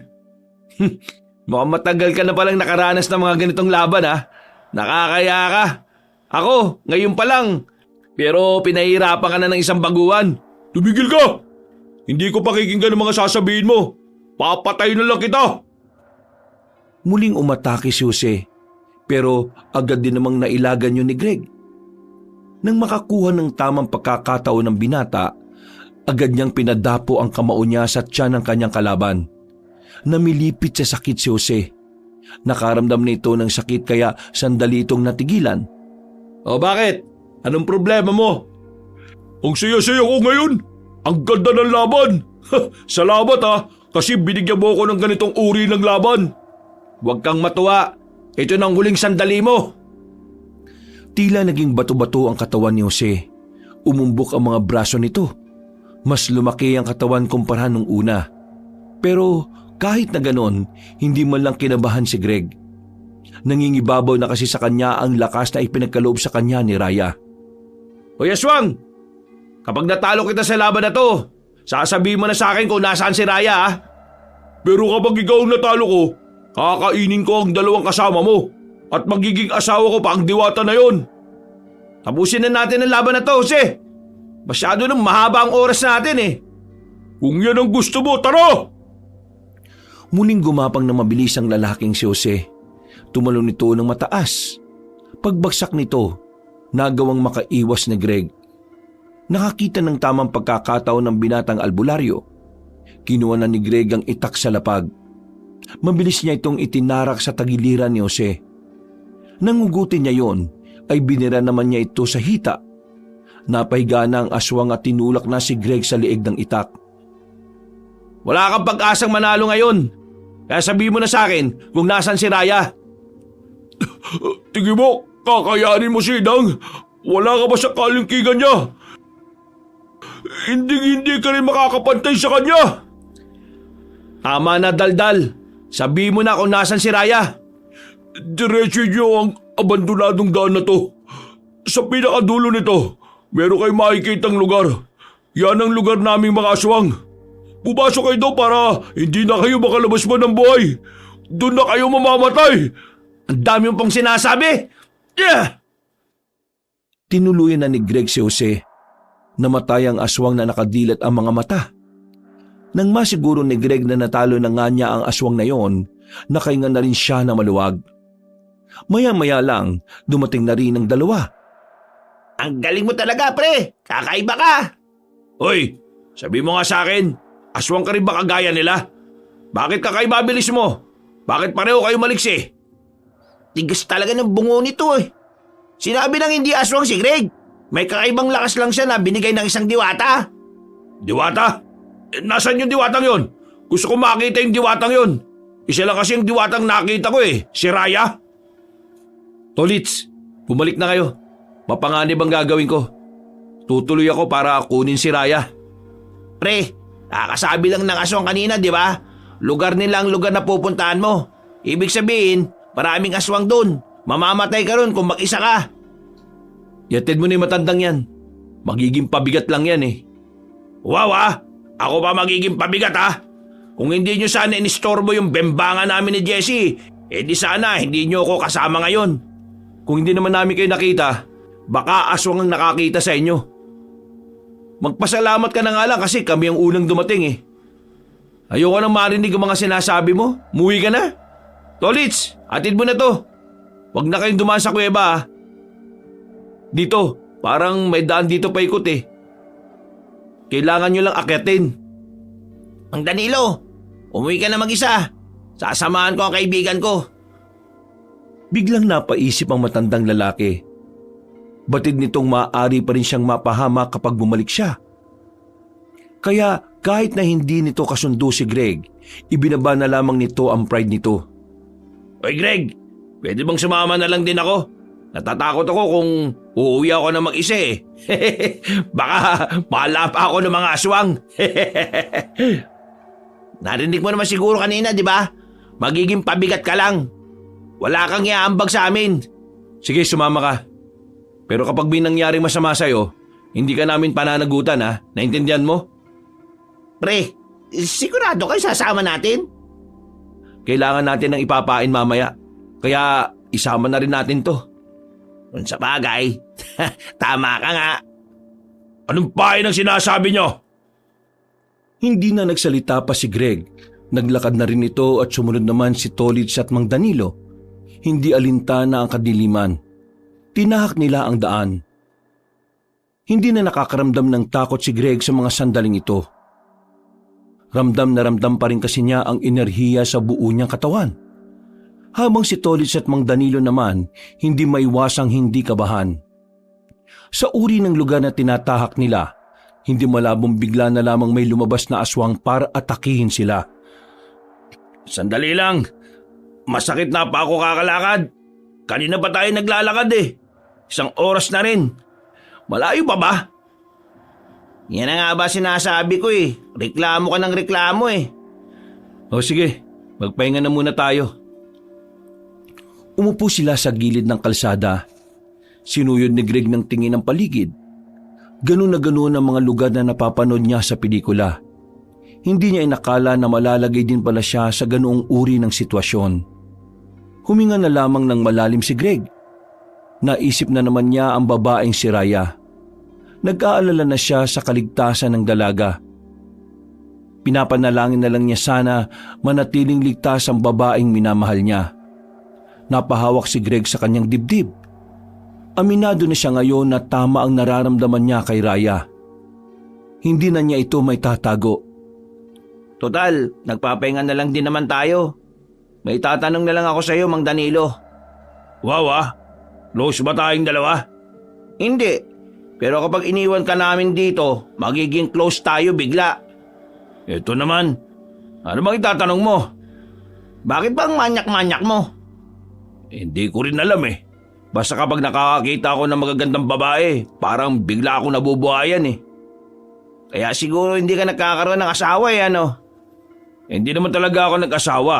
Kasi kapag nag-asawa ako, tapos ang ganitong ugali ko, masasaktan ko lang ang magiging asawa ko. Kaya eto, mas pinili kong maging single. Para kahit na anong oras eh, pwede akong lumandi.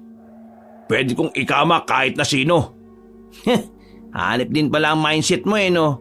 Buti, hindi ka kinakarma niyan. Karma? Hindi ako tinatablan nun eh. Eh ikaw, bakit wala ka pang asawa? Ang pangit mo kasi. Sus, nagsilita yung kulubot na mo ka ah. Itong kulubot na ito, marami na itong nilamukot.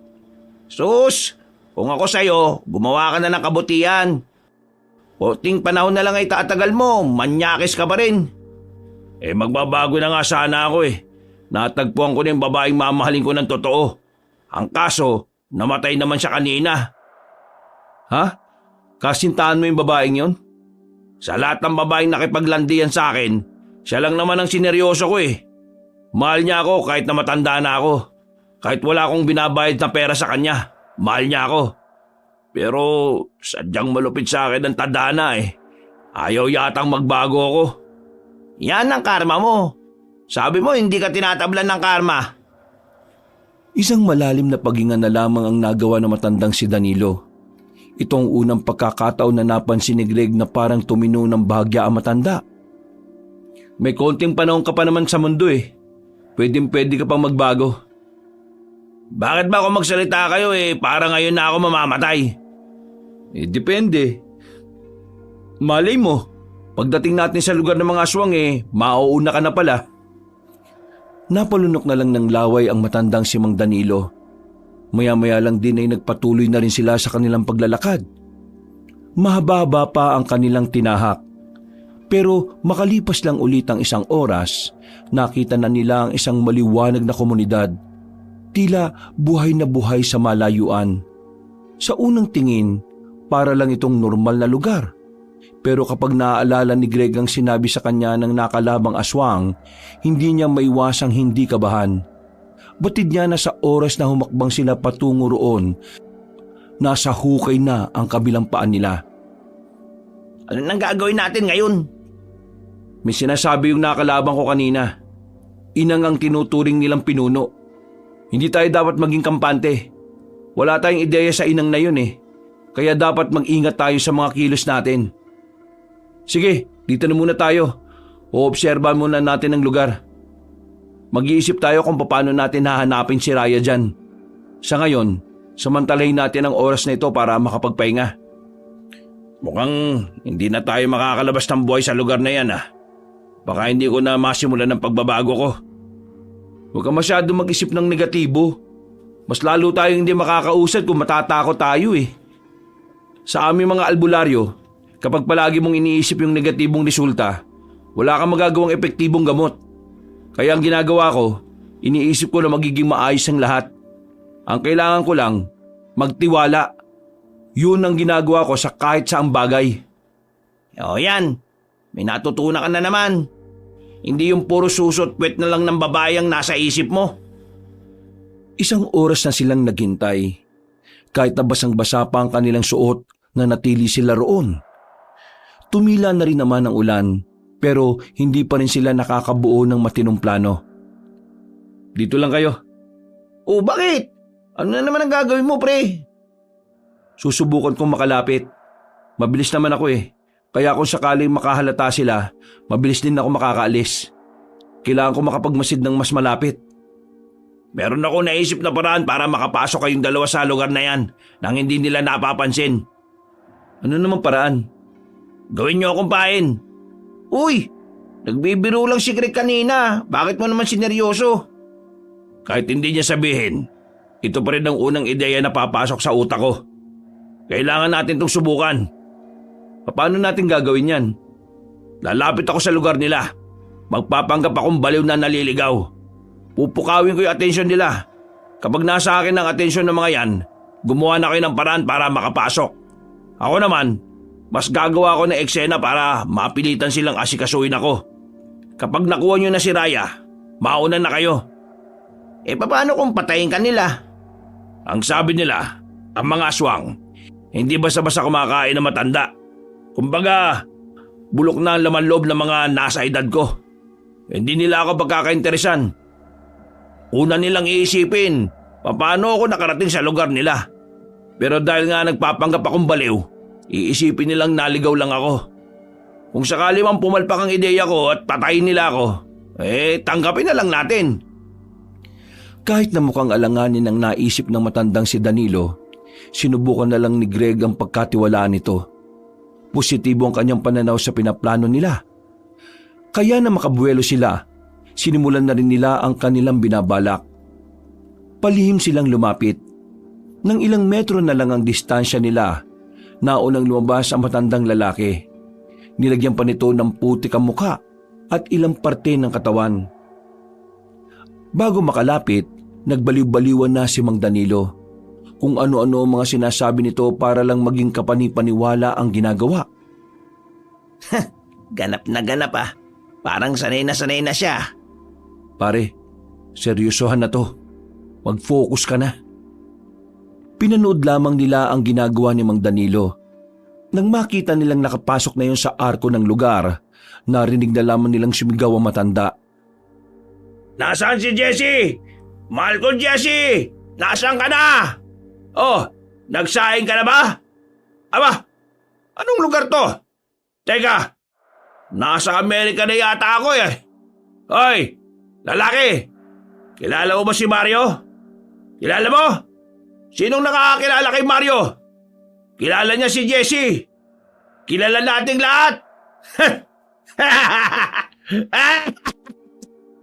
Sa ginawa ni Mang Danilo, nakita nilang naglabasan ng bahay ang mga naroon. Nasa bakuran na ang mga aswang. Nakatingin sa matanda. Pinagpatuloy lang ni Mang Danilo ang ginagawa niya. Lumigid-ligid pa ito sa putik na parang bata. Pre, dali, pagkakataon na natin to. Pinagkaguluhan na ang matandang si Danilo. May ilang aswang na natatawa sa ginagawa niya. Pinagdiskitahan ng matanda. Ginawang katatawanan pero maya-maya lang din may dumating na ilang kalalakihan at kinuha si Mang Danilo. Sa puntong yon, tuluyan ang nakapasok si Greg at Tolitz. Dumaan silang dalawa sa gilid. Sa isang iglap lang, malayo-layo na kagad ang narating nila Greg at Tolitz. Anong ginagawa mo? Nagko-concentrate ako. Ha? Bakit? Kapangyarihan at lakas ni Raya ginagamit ko. Kaya magagamit ko rin to para malaman kung nasan siya ngayon dito. Bira naman pre. Dapat kanino mo pa inisip yan nung nandun tayo sa malayo. Ngayon lang sumagi sa utak ko eh. Kaya manahimik ka na muna. Sa likuran ng bahay umupo si Greg at ipinikit niya ang kanyang mga mata. Huminga ito na malalim. Dinadama nito ang paligid. Maya-maya pa, naramdaman na rin niya ang presensya ni Raya. Nalaman na niya agad kung nasaan ang dalagang diwata. Nasa gawing to. Dito ko siya nararamdaman. Tara, sumunod ka sa akin. Wala silang sinayang na pagkakataon. Agad nilang pinuntahan ang direksyon kung saan nakakulong ang babaeng si Raya. Hindi nagtagal, nakita na nila ang kulungan. May dalawang nagbabantay sa gilid. Dito ka lang, bibilisan ko lang to. Dinukot ni Greg ang kanyang kutsilyo sa gilid. Ginamit niya ang kakaiba niyang bilis para paslangin ang dalawang aswang. Sinaksak niya ang mga yun sa leeg. Nang bumagsak na ang dalawang aswang, nilapitan niya agad ang selda ni Raya. Gawa lang sa makapal na sanga ang selda. Kaya ginamit niya ang lakas niya para wasakin yon. Pagtingin niya kay Raya, hinang-hina ang babae. Raya, ako to, si Greg. Greg, kailangan niyo akong itakas. Sa linggo, kapag wala ng ulan at kapag bilog na ang buwan, gagamitin na nila ako. Kailangan ko na makalis dito bago pa dumating ang araw na yon. Huwag ka magsalita, itatakas na kita dito. Kinuha na ni Greg ang babae. Nakarating sila kay Tolitz na walang nakakakita sa kanila. Tiningnan na muna ni Greg ang paligid. At nang masigurong ligtas ang kanilang daraanan, hindi na sila nagsayang ng oras. umalis na sila agad doon. Pero bago sila makalabas sa lugar na yon, bigla na lamang nilang naalala si Mang Danilo. Pero sabi niya, mauna na tayo, di ba? Kailangan nating iligtas si Mang Danilo. Siya ang dahilan kung bakit natin nakuha si Raya. Pero kakaunting kimot na lang, makakalabas na tayo eh. Babalik pa ba tayo? Baka masayang lang yung sakripisyo ni Mang Danilo kapag nahuli rin tayo. Alam ni Greg na may punto naman talaga ang kanyang kaibigan. Kaya kalaunan, pumayag na rin siyang lisanin ng lugar na yun. Nagmamadali silang lagpasan ng arko. Nang nasa kagubatan na sila, naganap na muna sila na matataguan ng maramdamang may mga aswang na umaaligid sa gubat. Greg, maraming salamat sa inyo, lalo na sa iyo. Siyempre, ililigtas kita. Bakit naman hindi boyfriend ka niya at girlfriend mo siya? Pwede ba? Huwag ngayon, Tolits. Raya, ano ba nangyari sa'yo? Bakit kayo nang hina? May ginawa silang ritual kanina. Parte yun ng pag-angkin nila sa kaluluwa ng isang diwata. Alam mo ba kung papaano natin sila tatalunin? Kailangan mo mapas lang ang tinatawag nilang inang. Ang matandang babae na may pangalang Mahalungad. Isang sinaunang aswang. Kapag napatay mo siya, mamamatay na rin ng kusang ibang aswang. Konektado mga buhay nila. Oh, yun naman pala eh. Kaya mo na yan, pre. Hindi nyo dapat malitin si Mahalungad. Kahit matanda na siya, malakas pa rin siya. Greg, bibigyan kita ulit ng kapangyarihan para makayanan mong tapatan ang pinuno ng mga aswang. Hindi, wag na. Kapag ginawa mo yan, baka kung ano mangyari sa'yo. Magiging maayos lang ako. Huwag mo kong intindihin. Kailangan mo siyang matalo, Greg. Ikaw lang ang makakatalo sa kanya. Pre, sundin mo na lang ang sinasabi niya. O sige, papayag na ako. Pero ipangako mo sa akin magiging ayos ka lang. Akin na ang mga kamay mo. Pumikit ang dalaga. Ilang segundo lang, naramdaman na ni Greg na nagiinit na ang kanyang katawan. Parang may gumagapang na kuryente. Lumakas ang kanyang mga pandama. Pakiramdam niya ay sobrang gaan ang kanyang katawan. Matapos yon, bumitaw na si Raya sa kanya. Nawalan na ito ng malay. Raya! Uy! Anong nangyayari sa'yo? Huwag ka maingay. Baka may makarinig sa atin. Hinawakan ni Greg ang pulso ni Raya. Nakahinga siya na maluwag ng mapagtantong buhay pa ang babae. Pre, ikaw na bahala sa kanya. Dumang ka sa gawing yun. Ilayo mo na siya dito agad. Susuyurin ko ang kagubatan. Bakit hindi ka nalang sumabay? Kapag sumabay ako sa inyo, malalagay lang din kayo sa kapahamakan. Dito lang ako. Haharangin ko ang mga aswang nahahabol sa inyo. Ihatid ko muna kayo dun sa akasya. Hanggang dun lang ako. Binuhat na ni Tolit si Raya. Lumabas na sila sa kanilang pinagtataguan. Nang marating na nila ang puno ng akasya, bigla na lamang lumabas ang matandang babae mula sa likuran ng puno. Dahil sa biglang pagsilip ng buwan sa mga ulap, natamaan ng liwanag ang matandang babae. Nakangiti ito sa kanila. Parang sobrang saya nitong makita silang magkakasama. Ikaw? Ikaw yung matandang nagtanong sa akin nun, di ba? Ako nga. Buti naman at naaalala mo pa ako. Ikaw bang sinasabi nilang Mahalungad? Ang sinaunang aswang? Ako nga. At nandito ako para iligtas kayo sa tiyak na kapamakan. Iligtas? Nahiba ka na ba? Ililigtas ko kayo sa kapamakan. Hindi ko kayo sasaktan. Yun ay kung ibibigay ninyo ng mapayapa ang babaeng yan. Tingin mo talaga ibibigay namin siya sa'yo? Matapos naming ibuwis ang buhay namin para lang makuha siya? Sinasabi mo bang mas pipiliin mong mamatay kaysa umuwi ng buo? Mas pipiliin ko pang patayin ka kaysa ibigay siya sa'yo. Hibang ka na ba? Tumawa ng mahina ang matanda. Ramdam ni Greg ang pagiging kampante nito. Bagay na nagdudulot naman ng kaunting pagkabahala para sa kanya. Hinanda na niya ang kanyang itak. Pumorma na ang binata at pinatabi na niya si Tolis na pasan pa rin si Raya. Patawarin sana ako ng Diyos dahil ito ang unang pagkakataon na papatol ako sa matanda. babae pa. Tumawa ulit si Mahalungad sa kanya. Tila hindi ito nababahala sa katapangan na pinapakita ng binata. Maya-maya pa, hindi na nagsayang ng oras ang binatang si Greg. Nagmamadali niyang nilapitan ng matandang aswang pero nahawakan lang ni Mahalungad ang kanyang itak. Walang kahirap-hirap na inago yun sa kanya at itinapon sa malayo. Gusto kong maging patas ang laban. Hindi ako gagamit ng patalim. Kamao sa kamao lang ang laban. Dumistansya agad si Greg. Aminadong nabigla siya sa pinakita ng kanyang kalaban. Dito niya nasabi na hindi problema ang edad para sa mga aswang. Hindi na muna siya umatake. Nag-isip siya kung anong paraan ang magiging epektibo. Muli, pinagana na naman niya ang kapangyarihan na bigay ni Reyna. Ginamit niya ito para makagawa ulit ng pag-atake. Sa sobrang bilis niya, hindi na niya nagawa pang ilagan si Mahalungad. Nagawa niya itong suntukin sa muka. Tumilapo na magandang babae. Hindi pa nga siya nakontento, sinundan niya agad yon.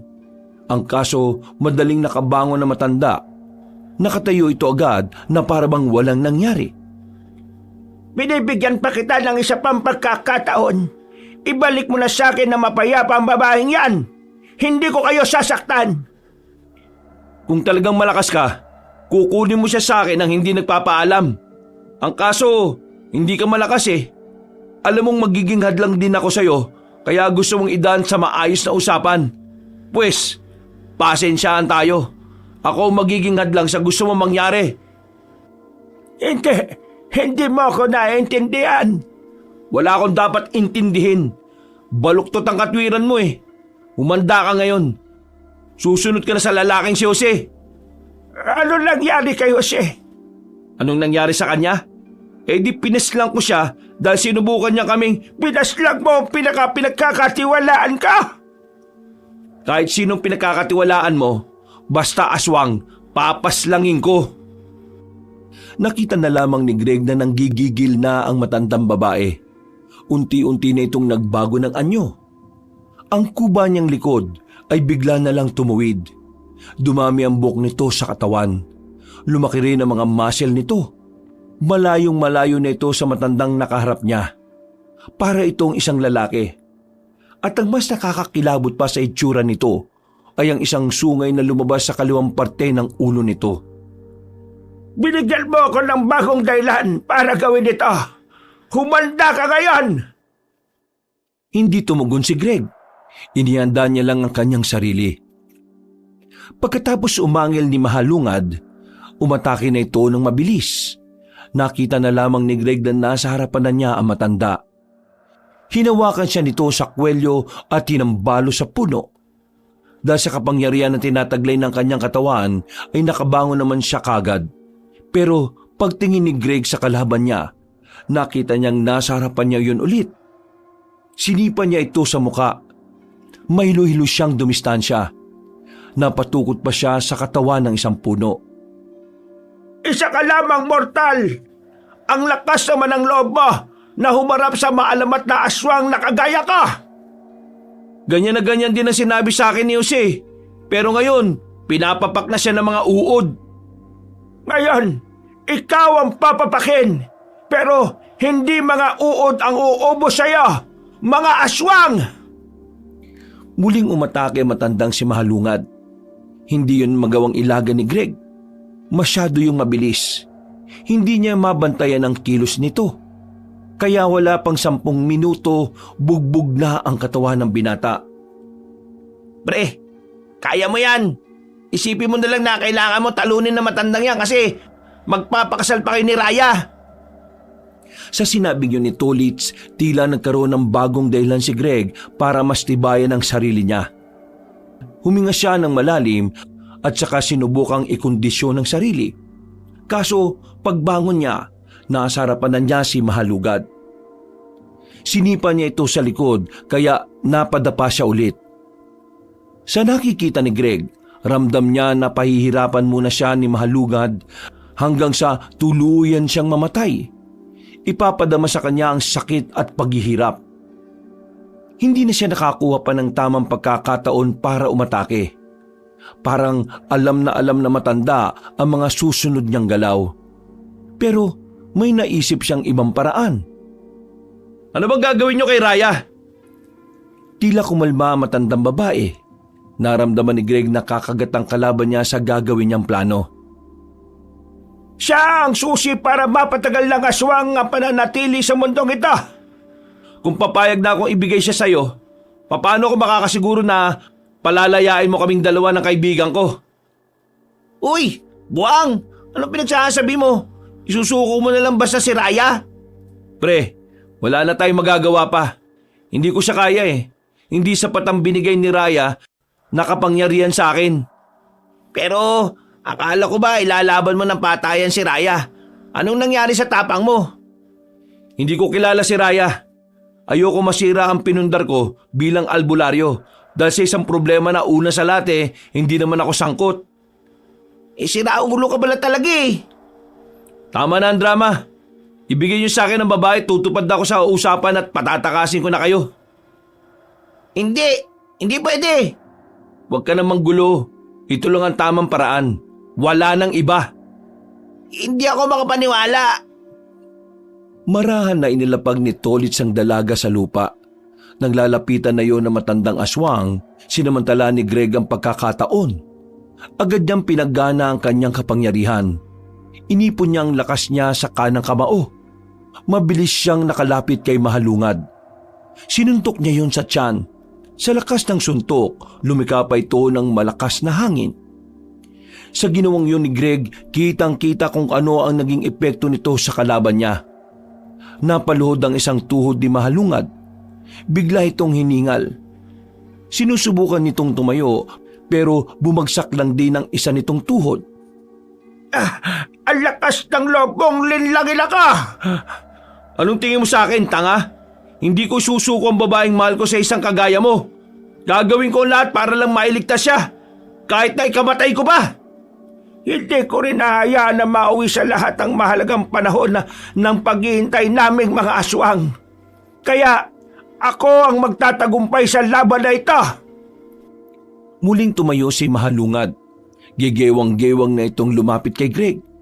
Pero dahil mahina na ito, madali na lang para kay Greg na ilaga ng atake na matanda. Nang makakuha ulit ng magandang pagkakataon, kinuha ni Greg ang sanga ng puno. Binali niya yon at agad na tinarak sa kaliwang dibdib ni Mahalungad. Hindi pa nakontento si Greg. Mas ibinaon niya pa ang mga sanga hanggang sa mapasukan na ng dugo ang aswang. Ito na katapusan ng lahi niyo.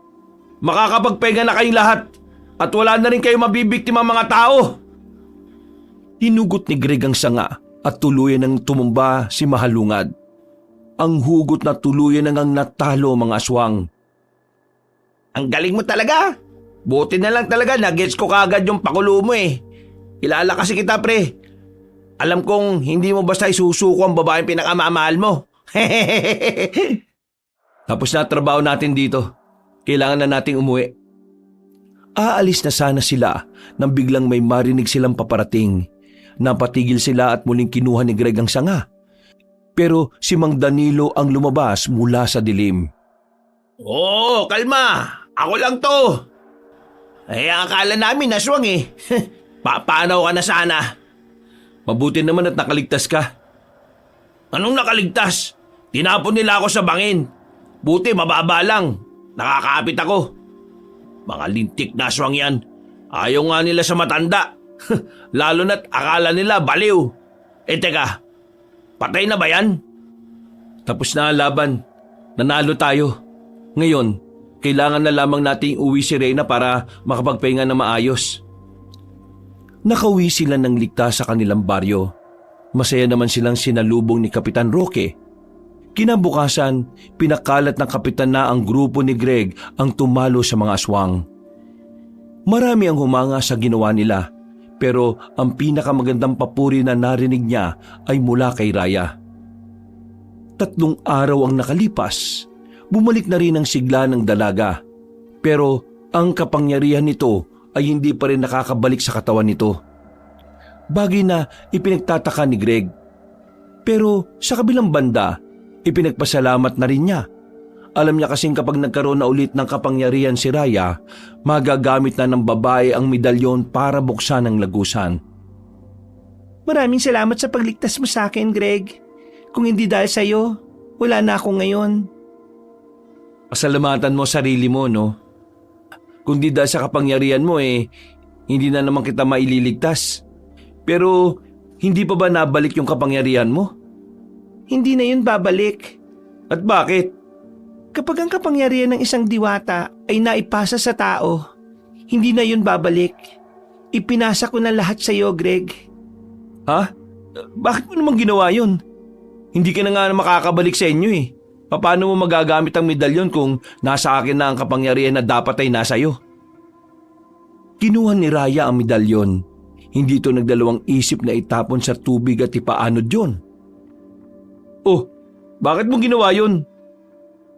Kaya hindi ako nagdalawang isip na ibigay sa iyo ang lahat Kasi mahal kita at tanda ko maging normal na tao para lang makasama ka. Pero paano pamilya mo? Paano mundo ninyo? Ikaw na ang pamilya ko ngayon.